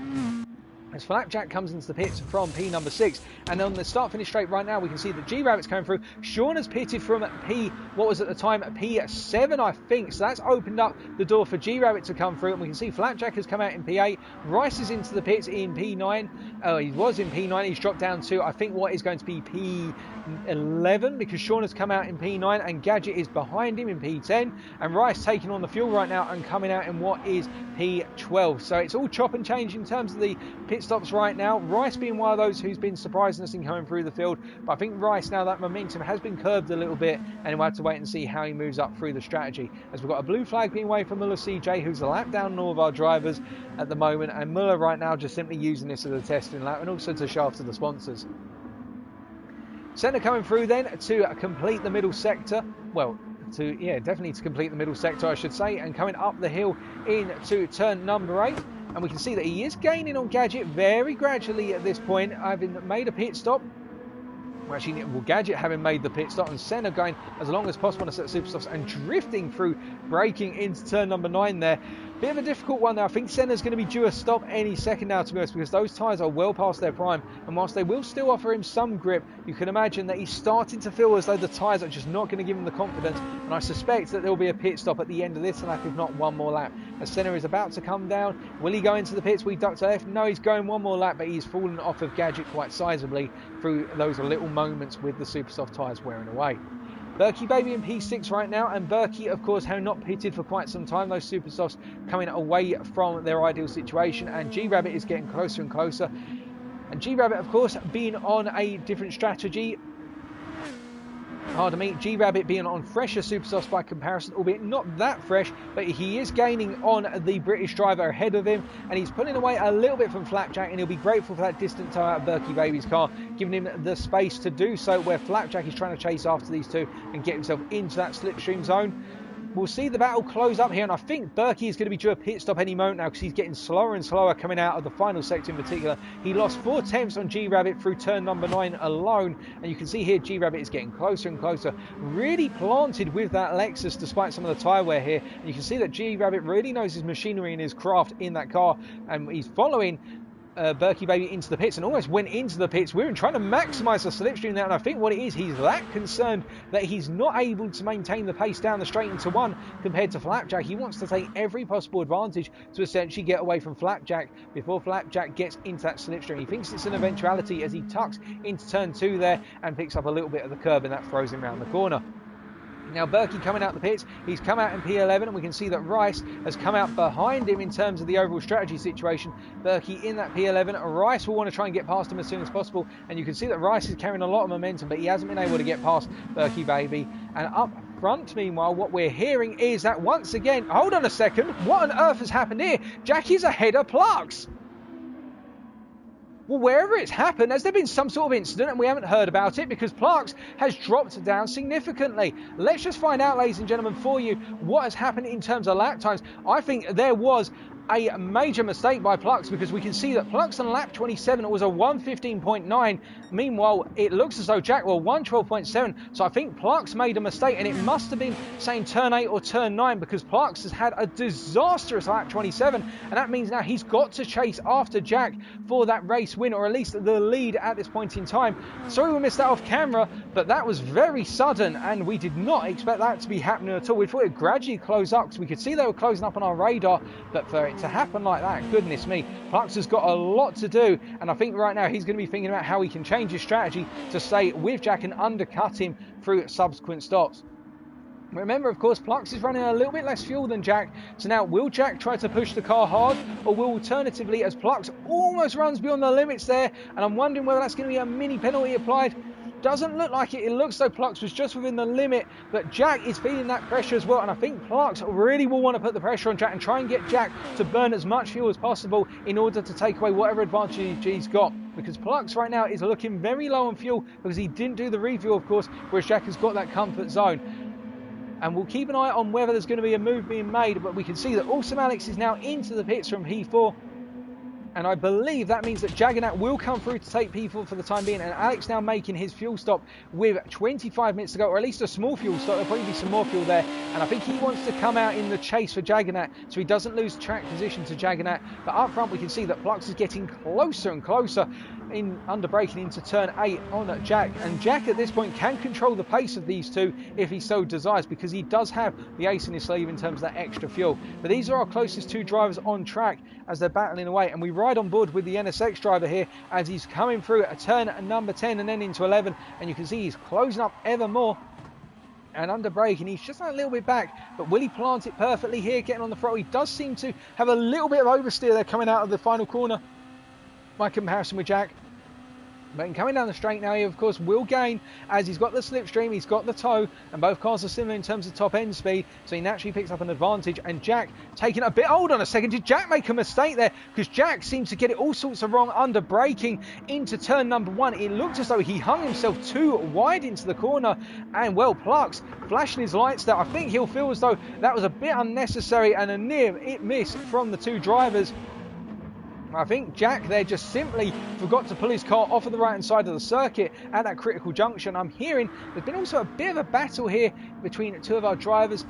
We've got Rice and Berkey Baby battling, and Muller CJ in the mix of them as well. It looks as though it's all getting hammer and tongs between these guys. Of course, Muller is running one lap down, but Berkey was ahead of DJ Rice, so we assume there's been no change there in terms of positions. It's probably just the fact that they've lapped Muller once again, or Muller's trying to get himself back past. As Gadget has gone into the pits, he's currently in P9. He'll be putting on a fresh set of super softs, but will he come out in front of these guys, or will he come out behind them? We suspect he's probably going to take on a small amount of fuel, or the fuel to go to the end. He's taking on 10 litres of fuel, and that means he is going to be going a little bit longer compared to these guys, and probably that'll be enough fuel to get him very close to the end, but not quite all the way there.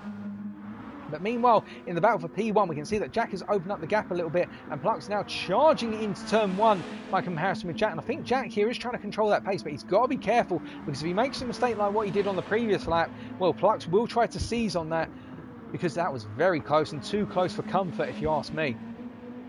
But looking around, we can see that in terms of other positions, Bottlejob still in that very quiet P3, but pulling the gap out on Jagernat, the gap now up to 8.5 seconds. Jagernat, of course, in that war in terms of strategy between himself and Awesome Alex, who's 3.7 seconds down on the road. And Alex did hit a bit earlier, and that means that Alex is on the fresher tyres right now and is closing up on Jagernat. And Jagernat will need to think of a way to respond. And I think what Jagernat is going to try and do is essentially go long enough so he only needs to make one more stop, whereas Alex may need to make 2 stops by comparison, and that's how he'll overcome the charging British driver, who on paper right now is expected to be in P4 once this round of stops ends. But of course then we have to take the strategy into account and whether it's actually what Jagernat is trying to play to his advantage. As we can see here that Plux is not close enough, and in fact he's fallen out of the slipstream zone of Jack as he now comes into the pits, and of course this will give him the undercut. And we're looking around here and we're seeing on our timing screens that we've got two drivers who are very close together. And hold on a second, G-Rabbit and Flapjack battling here. Now G-Rabbit was in P6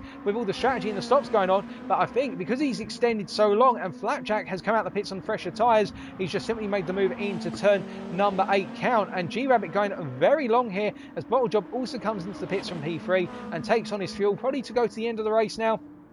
And he'll want to try and come out ahead of Jagernat, who's just come through our picture, actually. Sorry, not our picture. Just come past our commentary box up at the end of the start-finish straight going into turn 1. And Bottlejob has come out behind both Jagernat and Awesome Alex. And he'll be thinking to himself right now, okay, this isn't too much of a problem, because he'll know in his mind as G-Rabbit hits from P7 and this releases Flapjack in terms of any concerns about battling. And hold on a second, I'm hearing there has been an incident up at turn number 9. Now let's just see who has had the incident here, folks.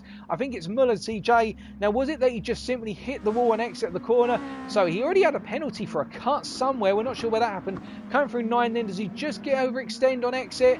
He's overextended and into the wall. He's the first one to fall victim to that in the race. That is unfortunate as Jack has come into the pits. Now this is important, because Flux will have taken on the fuel, but Jack will of course have less fuel to take on to go to the end. Where is this going to place Flux versus Jack? As Jack is already coming out of the pit, so Flux is quite a way back on Jack here, and Flux is going to have to go hell for leather to get the win, with that gap being approximately 3.5 seconds as he comes through turn 1. And we can see that Jack, by taking that early fuel stop and the mistake that Flux made, it's meant that Jack has now taken a commanding position of this race. Meanwhile, in the battle for P3, well, really the battle for P4, we believe, Alex has come through and again passed Jaganat through the pit stops, but we're wondering whether there's more pit stops to come for Alex than there are for Jaganat. As we can see that Flapjack also has come into the pits now, and this will be important in terms of his position versus G-Rabbit. Now, he's going to take on the fuel. We've also got Mr. Sean in the picture who's coming through right now. Mr. Sean, remember, the sneaky driver on the softs here, who's just seemingly making the car go the distance, and Sean is back into P6. Now, this is quite a surprise, and you can see that G-Rabbit has not come out ahead of Flapjack after the stops there. He's 3.5 seconds down, and he'll try to gain on Flapjack as soon as possible, but I think Flapjack will be focused on charging after Mr. Sean. And with 20 minutes to go, well, 19 minutes, once the next 15 seconds pass, I think it's time for us to take a quick sip of water and wait to see what is going to happen as we get into the closing stages here, particularly that final quarter when it becomes the end of the pit stops and the strategy starts to be finalised, and we really get to see who is going to be on the charge for a position at the end of the race.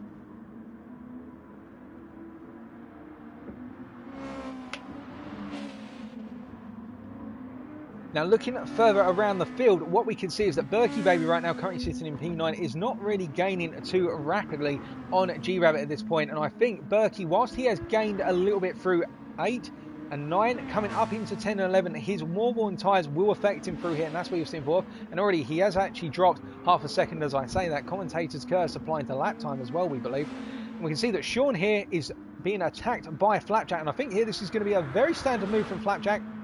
Although he's got to be careful, because he's got to respect the fact that Sean is on a much more heavily worn and shod car. And in fact, Sean holding very heavily on the brakes there through 1, and Flapjack not able to get the move done. And now coming into turn 2, will Flapjack go for it? He's gone for it, and I think Sean tried to close the door there, and Sean will feel a little bit aggrieved by that, but there was no damage to his car, nor to Flapjack's. I think it was perhaps just Sean not shutting the door early enough to sort of say to Flapjack, you're not going to get the move done there, and Flapjack went for the opportunity, and Sean will want to chase Flapjack down here. I don't think he would have been able to hold off Flapjack for much longer, but Flapjack will know that's cost him some time, as we do see one car seems to have retired from the field, and that is Muller CJ. We're just hearing that the car has been brought back into the pits. There seems to be a problem with the car, and they're going to be retiring the car as a result. So that is our first retirement of today's session of our 13 drivers. Muller CJ out on what was a lap 32, I believe, for Muller CJ, whereas we're on lap 34 currently.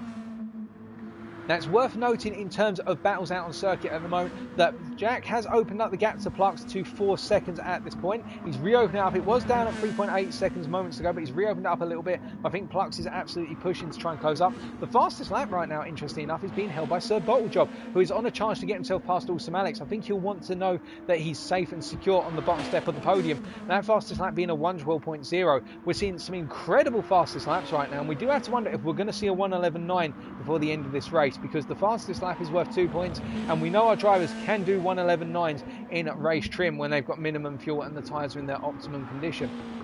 Meanwhile, further back we can see that with Flapjack having passed Sean, it's now G-Rabbit's turn to try and get past the British driver. The Finn will look for a move, most likely coming up into either turn 8, 9, alternatively on the run down to turn 1 on lap 36. And again, up front we know that Alex is still battling away. And as my apologies, we were going to jump away there briefly. We see that G-Rabbit did try to go for a little move there, but it didn't work out. And Alex has pulled into the pits. That's why we're switching away to see whether that had happened. But Mr. Sean right now holding off the charging finishman for the time being. And the finishman is into the wall. Oh no, that is an absolute disaster for G-Rabbit, and I think he just carried too much momentum there through turn number 9, yep, and he's gone wide there, and he's trying to plant the power, and with the understeer invoked by the dirty of Mr. Sean's car, he's just run wide, and that is a disaster for the Finn. He was doing so well in that battle for the midfield, and now he'll fall all the way back. That'll be heavy damage on the car, and he'll know that will interrupt his stint, so he's going to have to get the car repaired and get back out there. But that is something you don't want with only a quarter of the race to go. Oh goodness me, no. but still, that means where it's his loss, it's Senna's gain, and Senna is now up into P10, Gadget up into P9, Berkey up into P8, and Sean will be thinking to himself, well, thank goodness for that. And you can see that we saw just coming out of the pits, G-Rabbit has switched to a set of softs. I think he's going to try and go to the end now on simply a set of softs. And going through turn 1 at this point, we can see that Plux has got Rice behind him, so they've lapped Rice. We just wanted to make sure it wasn't a potential mistake or a battle going on around, but really the closest drivers who are battling for position right now, it'll be Jaggernaut and Awesome Alex.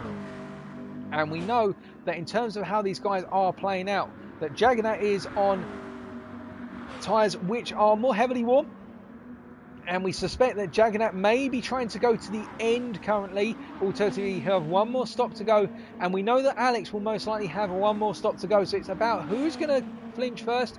Because at the end of the day as well, both of these drivers are really on similar amounts of fuel. And we'll double check that actually for you, ladies and gentlemen, the fuel situation. Jaggernaut on a bit less fuel, so he might have to take some fuel on the pits. And Alex will want to get himself as close as possible to know if it is literally one more stop for the pair of them. He can jump Jaggernaut or be as close as possible to effect a pass in the closing stages of the race here. But it's going to be a close one in the battle for P4. Bottlejob quite some way up the road, and unless Bottlejob makes a mistake here, I think he's going to feel very safe and sound with P3 today. 20 seconds off of P2, which is Plux the Duck currently. So I don't think we're going to be seeing a change for P3 anytime soon. As we look further through the field, Blackjack running a quiet P6 right now, having got past everybody who was running around him. And we do know that Mr. Sean has made a pit stop. That's what we're hearing. And we'll just double check the information. Yeah, he's made the pit stop. He's picked up the fuel as well. We've got a blue flag for Mr. Sean as our race leader is coming through. And Sean now will know that he's going to the end, having made his third and final stop for today, going on to another set of softs. And he'll be wondering whether he can close the gap to Senna, Gadget and Berkey simply through the pit stops and potentially gain the places and then go defensive for the final couple of laps. Sean here pulling the strategic blinder potentially in the battle for what is P7 in Sean's mind. What a G-Rabbit dropping out of the racing order there after the incident, only some laps to go. Now Sean coming through at turn number 12 once again. Berkey baby now into the pits. So we're going to stay with Sean here and we're going to switch to his onboard camera. And remember, look to your left hand side as also Senna pulls into pits. So we know Sean's got the place on Senna. But what about Berkey baby? Berkey's coming out of the pits right now. And I believe, in fact, well, Sean's had to lift as well. That's why he lost a bit of pace and why his car went so quiet on us. And I think Sean will think, right, I've got P9 guaranteed, but I won't have P8 right now. But can I close up on Gadget or simply capitalise on a mistake on another driver if all these drivers are running to the end now with there being 13 minutes remaining? So it'll be in Sean's mind in terms of what is possible at this point. In the rear of your shot, you can see that Rice is being attacked by G-Rabbit. And Rice being on those heavily worn super softs and G-Rabbit being on soft tyres by comparison. And I think G-Rabbit will think he's got this done and will be expecting Rice to pit in the near future as well. G-Rabbit trying to sneak his way back into that top 10. And I'm hopeful for the thing he can do after what has been a good race hampered by one critical moment. And G-Rabbit will do his utmost here because we know he has got a lot of pace in that Lexus. He's just got to try and make sure he doesn't make another mistake. As he's coming through here into turn at number 9. Not going for the move, but he's getting closer and closer to the back of Rice's GTR. The 2016 cars, and both machines being of 2016 eras, both charging through at 10 and 11 then. And as they come up into the braking zone for 12, G-Rabbit trying to plant the car as much as possible to get as close as possible. Running a little bit wide there, and I think that might have just been within the limits. Yeah, it's just worked out for G-Rabbit, and now will he have the legs to overtake the GTR? We know the GTR is faster initially on the acceleration zone down the straight, but they're similar in terms of top speed, and G-Rabbit not able to get it done here, but getting closer and closer by the moment as Rice goes wide out of 1, and it means that Rabbit has been able to get past going through into 2, and Rice will be pitting soon, surely, with such heavily worn tyres. But Bottlejob right now running away with that P3, and behind him, of course, we can see that the gap between Alex and Jaggernaut getting ever closer, with Alex bringing that gap down to 9/10 of a second, and with not that much time remaining, 11 minutes remaining now, Alex will know the clock is against him as Jaggernaut goes out into the grass there, feeling the wear on those left-hand tyres out of 1, and he'll be thinking to himself at this point, I have to pick the right time to stop versus Alex, and he'll know that if Alex doesn't hit, then Alex is going to have heavily worn super softs by the end of the race, and he'll want to capitalise on that. But looking further around the field here, G-Rabbit still pulling away from Rice. Rice not being able to get the regain at any point. And Senna in the rear of the shot, really, of those two. As we see our race leader in the form of Jack is now into the pits for what is suspected to be his final pit stop, with the car being on critical fuel. Plucks the Duck also into the pits, having saved a little bit of fuel on that previous stint. But I think the gap is going to be something that's going to be closed down on track here by both drivers in terms of battling for that lead. But the battle that's on right now is the battle for P4, and Alex is trying to get as close as possible to Jaggernaut. He will want to affect that pass if he can on track and essentially cost Jaggernaut the time in terms of overall race time here. We see there's no change up front in terms of Jack versus Plux, as Bottle Job is into the pits. He'll take on a small amount of fuel, and will we expect Jaggernaut to pull over? He does pull over, right, so Jaggernaut is the first to flinch. He's going to put on a fresh set of tyres, and in terms of Bottle Job is in the pits now. Now, Alex, has he got enough fuel to go to the end? I don't think Alex has. That's going to be critical. I think Alex here is not going to be in contention for the P3, but he is going to have to stop very soon, with Jaggernaut taking on a rather sizable amount of fuel for the final stint, and Flapjack now into the pits as well. All these strategies overlapping as well here. If Alex is going to go to the end, that is going to be one conservative drive in the attempt to get the bottom step of the podium. But never say never, of course. And up front, the gap between our race leader and second place is now 5 seconds. It has opened up after that round of pit stops overall. And as we look around the field here, all of the stops occurring. Again, Mr. Sean, the one who has gained, he's gained P8 through Gadget coming out of the pits over the recent laps. And Sean really on the charge here to try and just simply bring the car home in the highest possible position. And we know that if Berkey Baby has to make another stop, for example, Sean will be ahead of Berkey Baby, which could be critical in the mid-championship points table, as we know that Sean here is really trying to get as many points and wrangle them out of each race, as is Berkey Baby, of course, and Gadget behind him, all in that mega battle for P3 in the standings. But looking around, we can see that Alex coming through once again, and I'll be honest with you folks, if he's able to get that car to the end on the fuel remaining, well, tell you what, I'll buy you dinner, because I don't think it's going to be happening, in all honesty. I think he is going to have to pit, but then it is the gap between Alex and Jaggernaut is critical. Now, that gap currently stands, as we look at the timings between Bottle Job and the two other drivers, that gap is currently 12.8 seconds, but it is closing fast, and Alex will need to respond. I suspect the response from Alex will be on this lap. He will know he has got to pit with a matter of urgency. He can go hell for leather once he's pitted, mind you, but he needs to pit, because otherwise Jaggernaut is going to simply overtake him through strategy, and then Alex has got it all to do as they go into the final 7 minutes of the race. And Mr. Sean here still holding on to that P8 as we look back to Gadget right now. Gadget charging through on his fresh superstars after his final stop. He's got the fuel to go to the end, of course. And Gadget here having a bit of a quiet race now by comparison with some of the other drivers around him, and hasn't really kicked off too much for Gadget today. He was caught up in a bit of the midfield battles earlier on, and nothing worked out massively for Gadget. In fact, there were a number of incidents which I think the stewards are going to be having to dissect, particularly with the whole kerfuffle earlier on, as Awesome Alex comes into the pits. Now that means So Bottle Job will be back into P3. We can expect that. But the question is, where will this man, the Frenchman Jaggernaut, be coming out in relation to Alex? Will he pass Alex through strategy, or will Alex come out in front? Alex is just leaving the pit exit, ladies and gentlemen. So look, and we can see that Alex is going to be side by side, almost coming to turn one. Not quite. And Alex has done it on the strategy. So now, with 7 minutes remaining, it is going to be a chase for P4 all the way to the end. Will it be Awesome Alex or Jaggernaut who brings home P4? Time will tell, of course.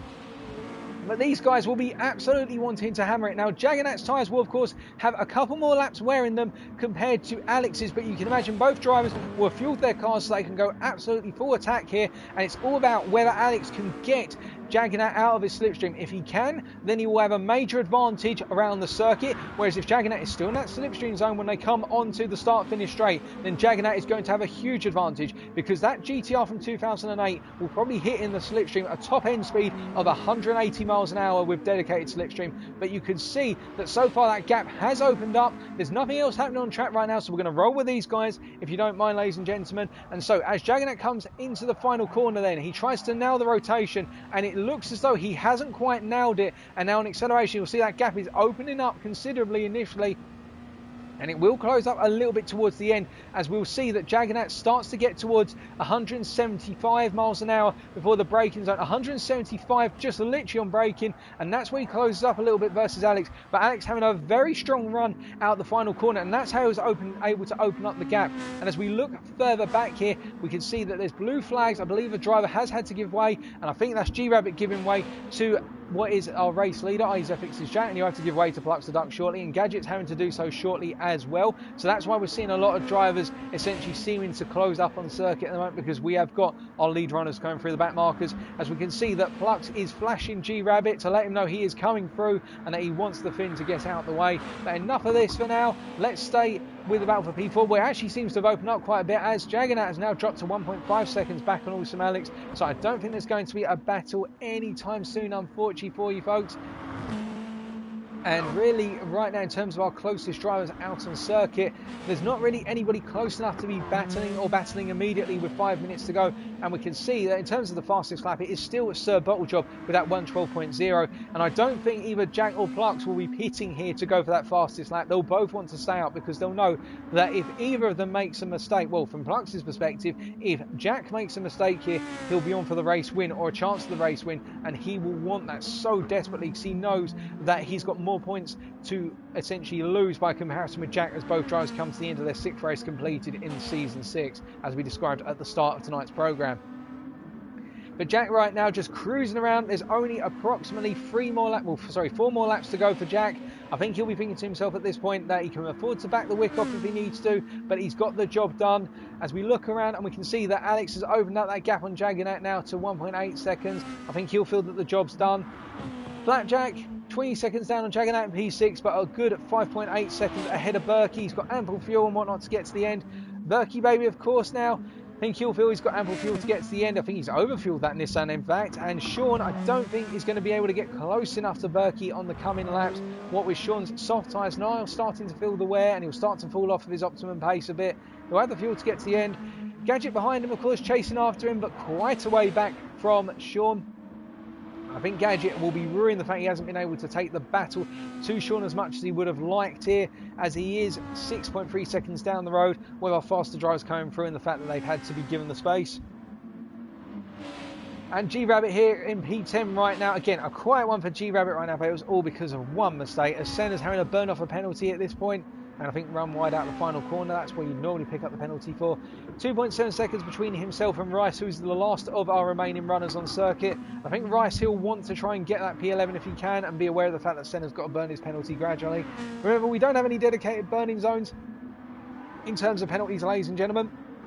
Instead, our drivers are expected to burn the penalties over the course of the race distance, and you can do so by simply lifting before braking into a corner, alternatively by just simply lifting off the throttle a little bit as you're starting to accelerate down the straight, and that will help burn off a small amount of the penalty. Our drivers will, of course, mastered methods in order to avoid effectively losing too much time. As we can see, actually an emergency pit stop for G-Rabbit to take on some fuel to go to in and put a set of superstars on. So G-Rabbit's woes go from bad to worse, as that means he is the last of our remaining runners. And with 3 laps to go for G-Rabbit, well, yep, just about 3 rabbits based on our calculations, I think he'll be trying to charge after Rice on a set of superstars to try and get P11 in the final hour. But it's all settling down with 2.5 minutes to go. And looking around right now, nobody's really close enough to be affected. Hold on a second. What on earth has happened to Bottlejob? He has dropped off massively. Now, Bottlejob here, I think, off camera, what has happened to Bottlejob, in fact, is... has he got enough fuel to get to the end? Because he's been closed up massively. I think... no, Bottlejob has picked up damage. Now, where has he picked that damage up from? We don't know, but this is a disaster for Bottlejob. I get the feeling it has probably been out of the final sector on lap 46, because he has lost so much time, and he's got so much damage to the front and the right-hand side of the car. It was the right-hand side, yeah, it was the front right panel, and that means that front right wheel's gone, and Alex is through into P3, and we're seeing a change here for the bottom step of the podium, and that has got to have been... well, where could it have been in terms of doing all that damage to the car? Well, it must have been in, say, the final 2 corners here, or under braking into 12, because you wouldn't normally get the damage. If you were going to hit the wall out of 9, it would be on the left-hand side of the car, Goodness me, Bottle Job, that is a shocker. And now that means he's dropped down to P4, and he's going to have just over one more lap. He's going to have 2 laps to go at this rate. And, well, to hold off Jaggernaut here, who's going to come across the line as well. And there's a surprise right at the end here, and Bottle Job is fighting that car to try and stay with Awesome Alex and stay away from the charging Frenchman behind him. And Flapjack in P6, Berkey Rabbit in P7 right now. None of the guys behind have really closed up. And we've got G-Rabbit who's getting closer in the battle for P11 here versus Rice. So we'll keep our eyes on that. And Senna's only 2 seconds up the road, so G-Rabbit could go for a double here. But really, it's that battle for P3 right now. And Bottle Job is struggling. That car is so heavily wounded. And you can see that Jaggernaut is getting closer and closer, but he's not getting close enough right now. And meanwhile, in that battle for P11, we can see that all the drivers here will do one more lap, and G-Rabbit is going to have the run, I think, going all the way down to turn number 1, but he won't be able to affect the pass here. But coming out into turn number 10, we can see that Awesome Alex has pulled away, and Bottle Job is falling more and more back into the clutches of Jaggernaut. Now, will Jaggernaut go for the move here? As you can see, Bottle Job is defending immediately, and Jaggernaut will have the acceleration, and Jaggernaut goes very wide out the final corner. Now, is that a penalty for Jaggernaut? He's picked up a 2-second penalty, so it's all about who's going to burn it and who's going to hold on, as both drivers are going to have to complete another lap. And that means right now Jaggernaut has got to find a way of burning that penalty, because that's a disaster for Jaggernaut, and Bottle Job just needs to hug the rear of Jaggernaut's car, as coming out of the final corner to complete his race will be Flapjack, who's going to bring the car home in P6, and he'll be the first of our finishers on lap 48 after a very hard fought and long race for Flapjack there. So coming across the line there, we've got Berkey Baby who's going to come across the line to pick up P7. And at the rear of your camera shot, ladies and gentlemen, your race winner, Zephyx's Jack. Followed across the line by Mr. Sean in P8. Then we are going to have Plux the Duck, who has run out of fuel on the finish line, ladies and gentlemen. And Big Gadget comes home in P9, but Plux the Duck is going to be coming across the line. We're assuming what is going to be P2, as Senna comes through for P10. And G-Rabbit has run out of fuel as well on the finish line. Is he going to hold? And Rice has run out of fuel as well. This is crazy. Everybody's run out of fuel on the finish line. But that means that G-Rabbit picks up P11. Rice comes home in P12. Alex is going to come home in P3. Jaggernaut still has 7/10 of a second of a penalty, but he has been able to break the gap to Bottle Job here. So I think Jaggernaut is going to hold on to P4. Goodness me, he's brought it home P4. And the last half finish is Bottle Job in P5. That was a crazy and random ending, but your race winner, ladies and gentlemen, Jack from Zephyx Motorsport.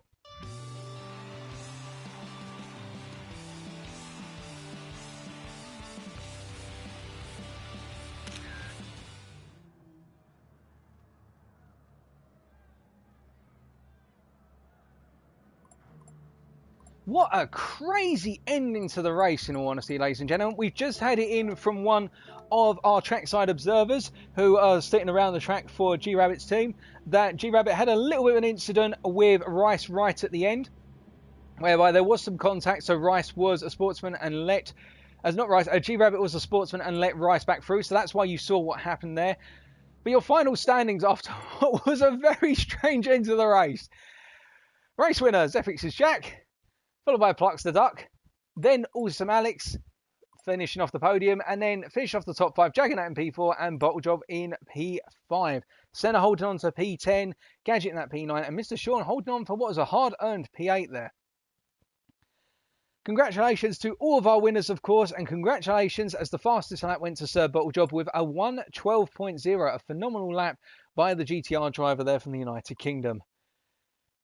Goodness me, that was a very strange engine ending. I can't even get my words right, ladies and gentlemen. Oh, goodness me. Well, I'm going to take a very quick sip of water, and then we're going to start to get... In fact, we're going to give our drivers, our podium finishers, just a couple of minutes to take a breather, and then we'll get underway with some post-race interviews.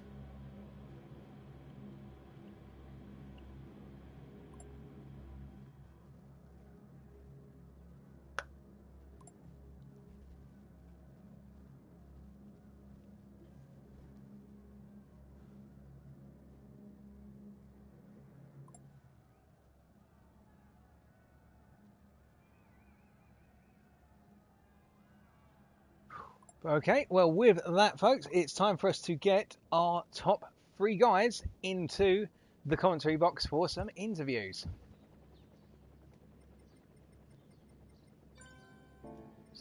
In terms of the order, it will be Awesome Alex first, followed by Plux the Duck, and then, of course, Jack. So we're just going to start off with Alex.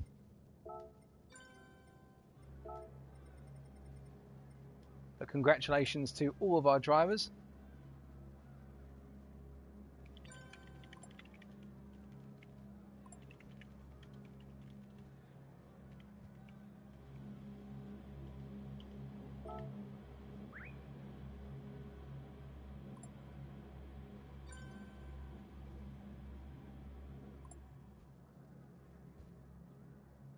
But congratulations to everyone. That was a very tough race. And to be fair, the number of mistakes made in this one was actually quite low. We expected the mistake threshold to be quite high here. And there were some major mistakes that cost drivers their races. But in general, the mistakes seem to be quite limited. But with that, we will start off with Alex. So we will give him the nudge to say that he is up.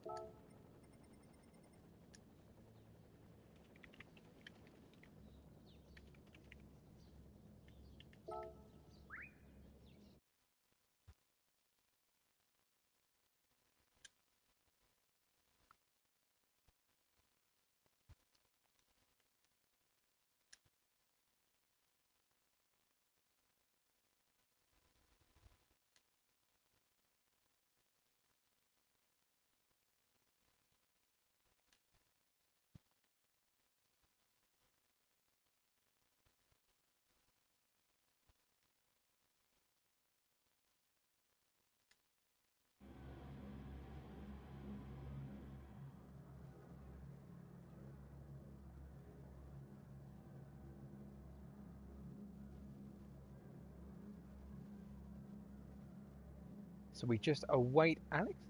Welcome, Alex. Hello. So, firstly, congratulations on what was a very hard-fought third place overall. How do you feel about that result? Oof. To be honest, I wasn't expected to get first or second, so it's kind of where I thought I'd finish. But after I had some damage and whatnot, I thought, fifth, fourth, that'll be where I'm at. But yeah, Bottle Job had an issue, probably because he didn't want to do an interview. But no, but yeah. He was texting and driving, apparently, so doesn't go down well, especially on pad. Yeah. Well, so just want to take a step back a bit. So, in terms of qualifying, you had a great qualifying result, really good qualifying session, but then the race seemed to, for yourself, boil down to this ongoing battle for P4 with Jagannath for the majority of the race. Yeah. Just take us through what you were trying to do. Was it always you were trying to undercut him? Because you always seemed to come in just that bit earlier than Jagannath. Yeah, that's basically what I was trying to do, but I think it was until the end. That's when it kind of worked, just. Yeah, if it wasn't for the damage I picked up, I feel like that 3 or something like that, where the wash from Gadget sort of took me by surprise. So,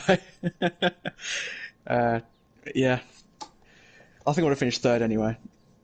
To be fair, it was a very good recovery drive with the damage that was taken, and there was a couple of major incidents in the opening half of the race. I think a number of drivers ended up in a situation out of turn 1 where they picked up a huge amount of damage from another driver rejoining. But of course, that'll be for our stewards to look into. But coming on to the second half of the race, then. One thing we noticed was that Bottlejob kept seeming to come out sort of in and around yourself and Alex. And were you hoping that Bottlejob would sort of get out of the way as soon as possible? Or were you sort of, can I hold him up? Sorry, Bottlejob, I thought he was in front of me. Yes, but there were a couple of instances, I think, where Bottlejob was coming out the pits and he was sort of around you. Or it may have been Jagannath. He came out amongst you guys at one point, unless you just didn't notice it. I don't remember, I was just driving. I know. I think I was 5 seconds behind him at one point in the middle of the race, behind Bottle. Then I had to brake quite harshly for DJ. That put me 3 seconds behind. I remember that. Yeah, I don't remember him being behind me much. Unless that before the crash. I don't know. I can't help you there. That's no problem at all. So coming towards the end then, so sort of before Bottle had his incident, were you sort of settled for P4 and thinking, right, P4, it's in the bag now, just relax? Yeah, that's it. I thought there's no way I'm getting P3 unless he does something stupid. So yeah, all I had to do was hold off Jagannath. which I seem to be able to because he was on quite old tyres compared to me. I managed to overtake him as well, so yeah. Well, it was a very good overtake, and really with this result, so this P3 today, given the fact that you're currently sitting P13 in the championship Oh standings, no. so that is a nice haul of 32 points. I needed it. Alright, I was like, please Wi-Fi, hold out, it's been dodgy all week. Well, it's held out, So, and yeah. it means now you're right in the mix in terms of the battle for approximately what is P9 to P10 in the championship. That's that good. means we're looking forward to the final round of the season. You feeling confident for Yamagiwa too? What car is it? Is it? I don't know. It is Group 3. Group 3. Ooh. I'm mixed emotions on that one. Yeah, I'm not sure. Like every race, basically. I'm usually right in Group 4. That's probably my strong point. And all the others, yeah. Well, we have our fingers crossed for you, of course, because you are currently sitting in one that, well, you won't be after the points are updated, I suspect, but you are currently sitting towards the relegation end of the Tier 1 Championship here. And obviously, it's your aspiration to avoid being relegated, or we assume it's your aspiration. Yes, absolutely. I need to get another good result, I think. I think Plugstad need about 100 points to stay out of it. Well, I'm not sure how I've got now. It's close to that, I believe. It will be quite close because the only other driver currently in the relegation zone is Smith, who's sitting on 44. But with this and the fact that Rice today will have picked up what I suspect, so it was not plucked. Rice picking up what was in the end, so 11th, so he would have picked up 10 points. That would give him an extra, pardon me, so he'd be on 78 versus what is currently for you. So you'd be going up from 66 to, doing some quick maths here, 98. So you'll have approximately 20 points over Rice because it's the final two spots, I believe, that are relegated. Yes. But it's all to play for in terms of the final race because either of you have a great result and the other doesn't. Yeah. Yeah, it's definitely coming down to the last race, unfortunately. I know Smith, I think he's sort of quit for now. It certainly looks like it. So I don't have to worry about him. Yeah, it's just DJ. Well, just DJ. Well, we'll leave you to it for now. Savour that third place today, and we look forward to seeing you out on the circuit for the grand finale in a week's time. Nice one, thank you. All the best, good sir. You too, see you later. Yeah.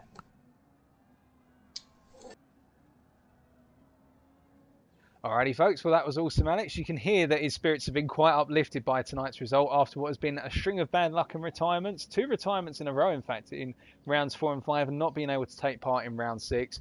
So he's really looking to gain as many points as possible going into the grand finale. But now coming on to the next of our drivers for interview, it is Plux the Duck.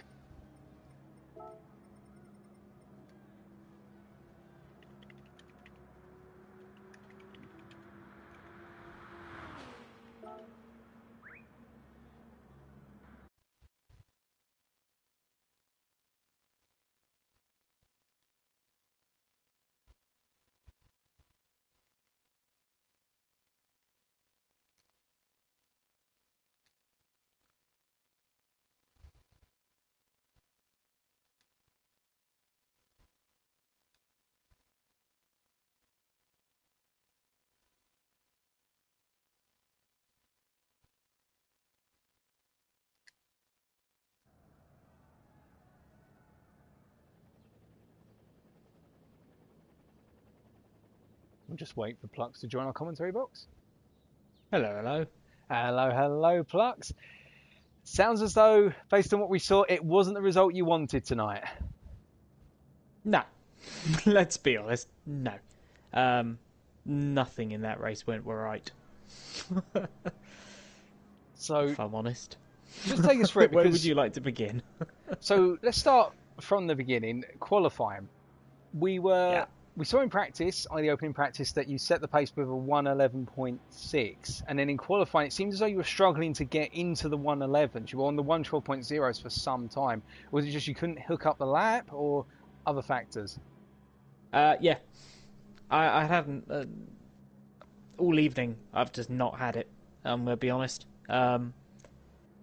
I would have set pole with that practice lap. I would have set pole with the lap I set in the practice session before that. That was even quicker.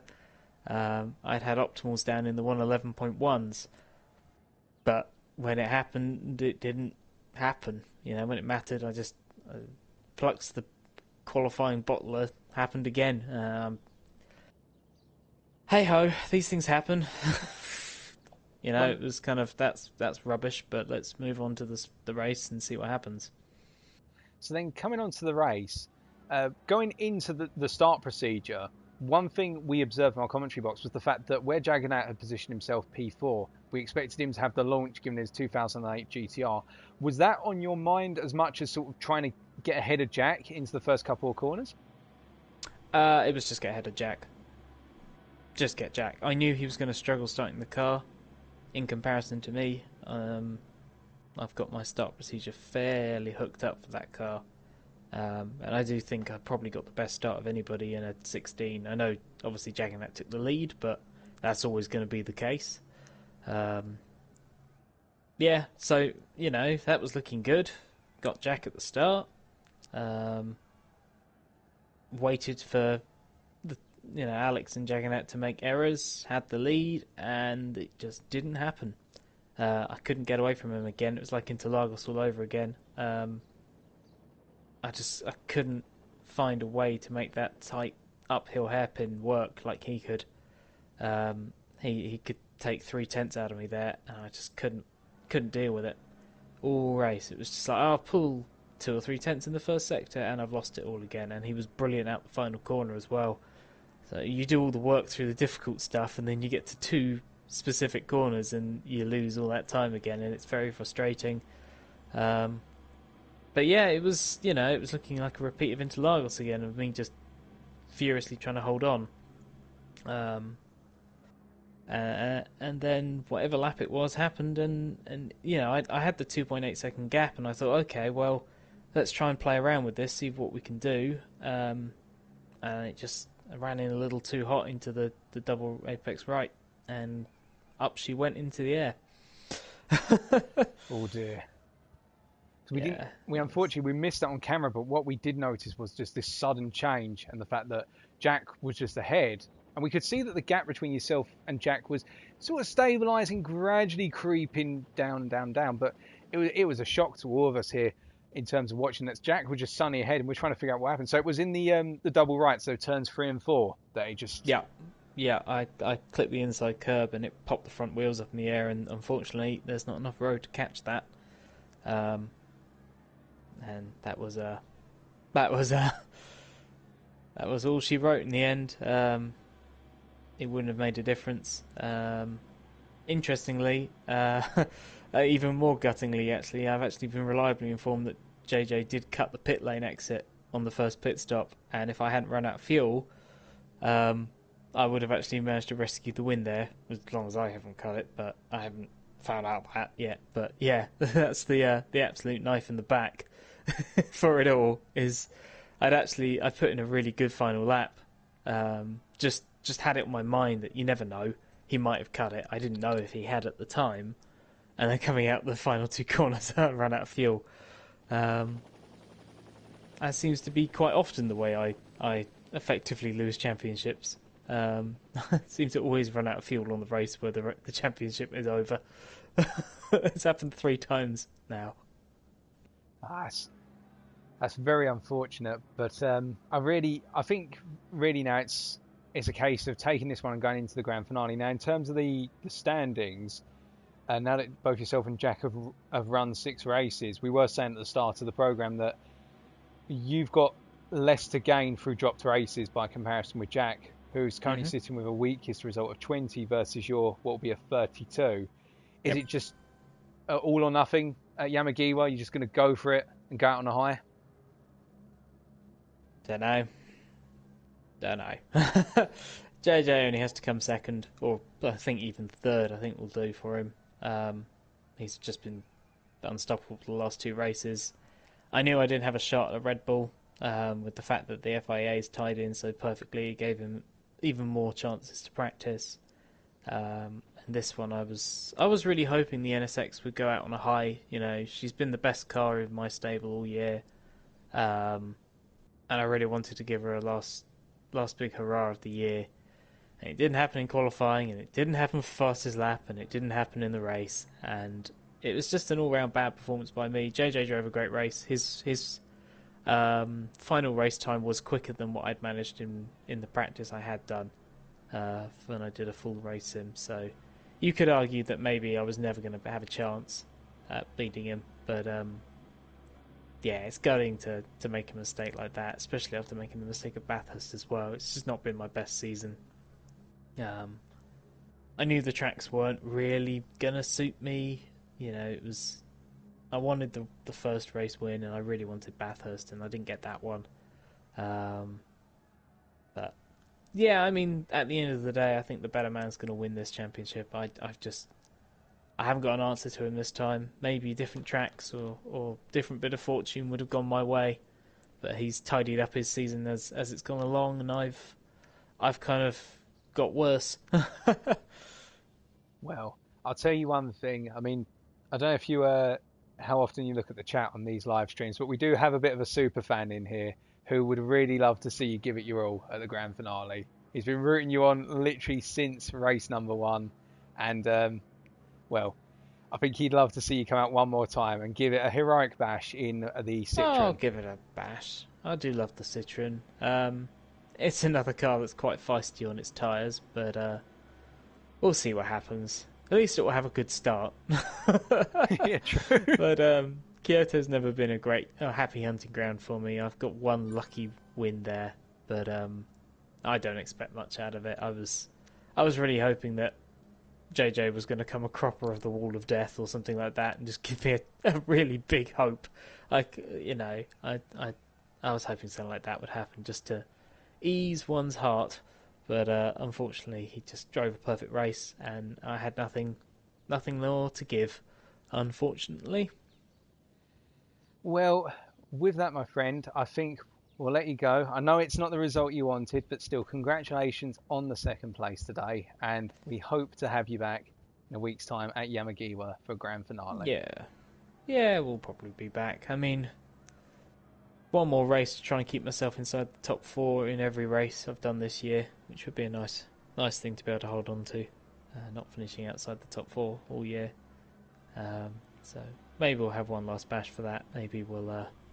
But either way, it'll be a laugh. But thank you all who are watching. By the way, I hope you enjoyed that one. It was a good race and all that, and it's been a cracking season. So yeah, I'll catch you guys soon. Thank you for your time as always, Plux. And again, we look forward to hopefully seeing you in a week's time. But have a great evening. Ta-ra. Take care. Alrighty, folks. Well, there's Plux. Bit dejected, but we know he's someone who can bounce back. And, well, we just hope that Plux comes back for the finale of Season 6 and the final race of 2020. But it's now time for your race winner to come into the commentary box, and that is Civics Motorsports, Jack.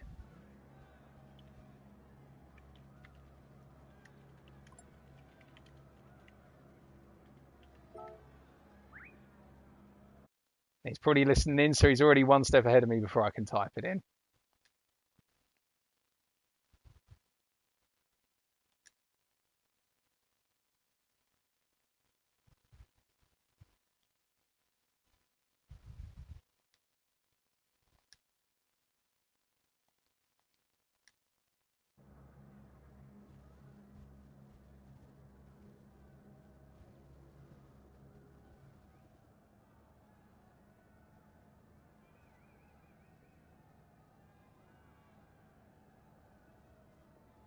And we patiently wait.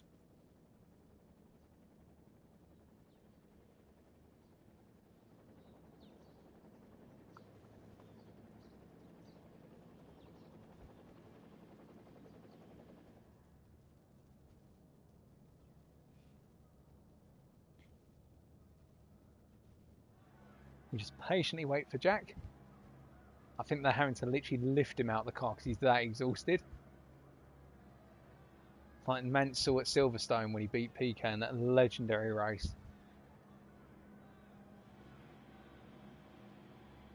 Or Senna when he finally picked up his first win on, I think it was the 8th attempt at Interlagos. He finally picked up a race win at his home race. He just couldn't even lift his arms up in the end. Welcome, welcome, Jack.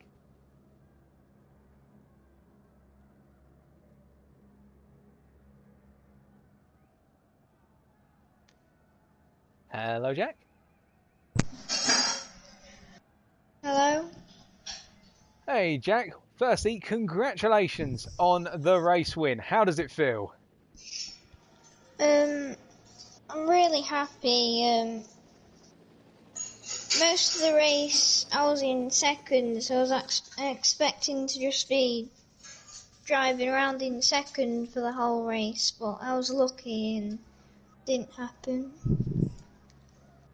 So, just taking a step back with regards to the race start, it didn't work out too well for you because I think you dropped down to, was it P4 by the end of lap 1?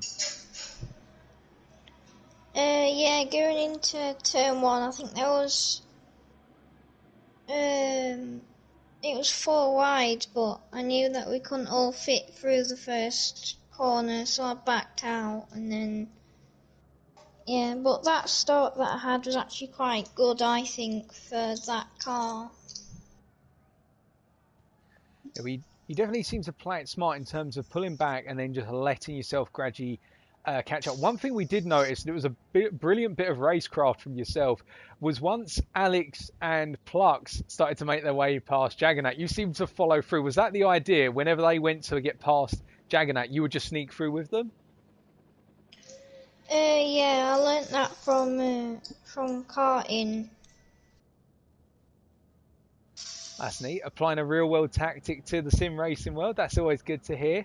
And then from there, when Awesome Alex had the major incident, I think about 10 minutes into the race, were you thinking to yourself at that point, try to push Plux, or was it just sort of settle into a rhythm?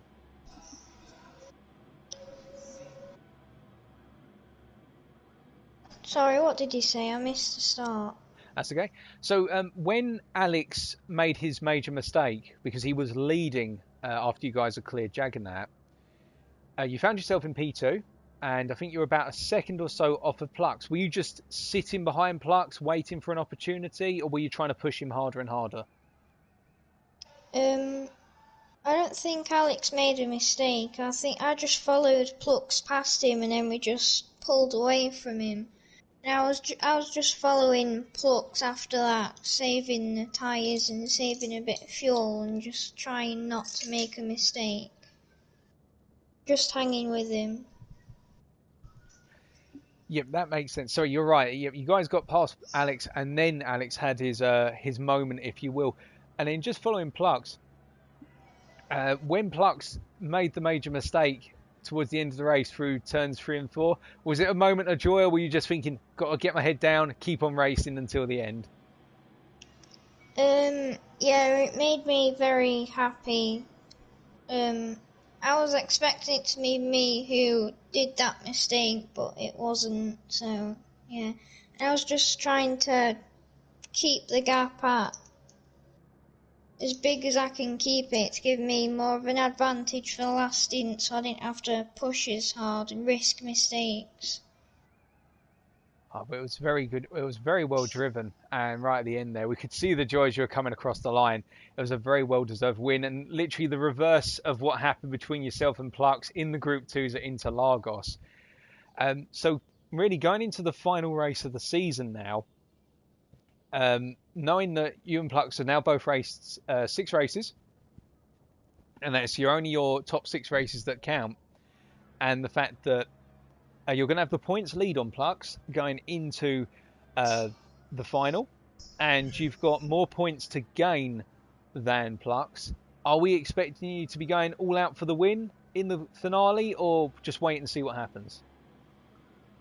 Yeah, I'll definitely be trying just as hard to win as I have done in any other race, and Plux in the Citroen, probably a hard car to drive at that track, so I'm confident. Well, that's good to hear. And I think it's the Audi you'll be bringing. Any woes or concerns about bringing the Audi to Yamagiwa? Yeah, the rear tyre. Well, I'm sure between now and then, if you're not practicing for it already, you'll be practicing for it or doing a little bit just before turning up on race day. But still, we wish you all the best for the grand finale, and it's going to be a thrilling showdown between yourself and Parks, hopefully, for the championship win of Season 6. But thank you for joining us, and congratulations on the win once again. Thanks. No problem, Jack. And with that, we bid you a wonderful evening. Thanks, see ya. Take care. Well, ladies and gentlemen, that's the interview with our podium finishers, and you can hear jubilation in the eyes of two, but see a feeling of dejection in the eyes of one. Of course, Awesome Alex picking up a phenomenal result today, which is reversing his woes and his potential fears of being relegated at the end of this season before we go into 2021 and the shake-up in terms of the Group 1 regulations. Clark's, of course, very down at the fact that this was another opportunity to essentially try to put to rest Jack's charge for winning Season 6 in his first season in Tier 1. Jack now being in that commanding position with more points to gain than Plucks, what if both drivers have run 6 races as of tonight. But it's all going to come down to the finale in terms of how it's going to play out, not only for the championship win, but also all the way up and down the championship standings. Nobody is effectively secure in their final position in the standings, especially with what happened to Sir Bottlejob, the fact that Jagannat came through as well. That's mixed up the midfield. We've got a whole mixture of places to be determined in a week's time at Yamagiwa 2 as the series heads to Japan for the grand finale. We say goodbye to Italy, of course. This is the final time we return to Italy. It's over at Sardinia. I've been your host, TX141. If you have enjoyed, be sure to let me know. But until next time, in a week's time, as always, stay safe, stay well, and stay smiling. Until then, take care and all the best.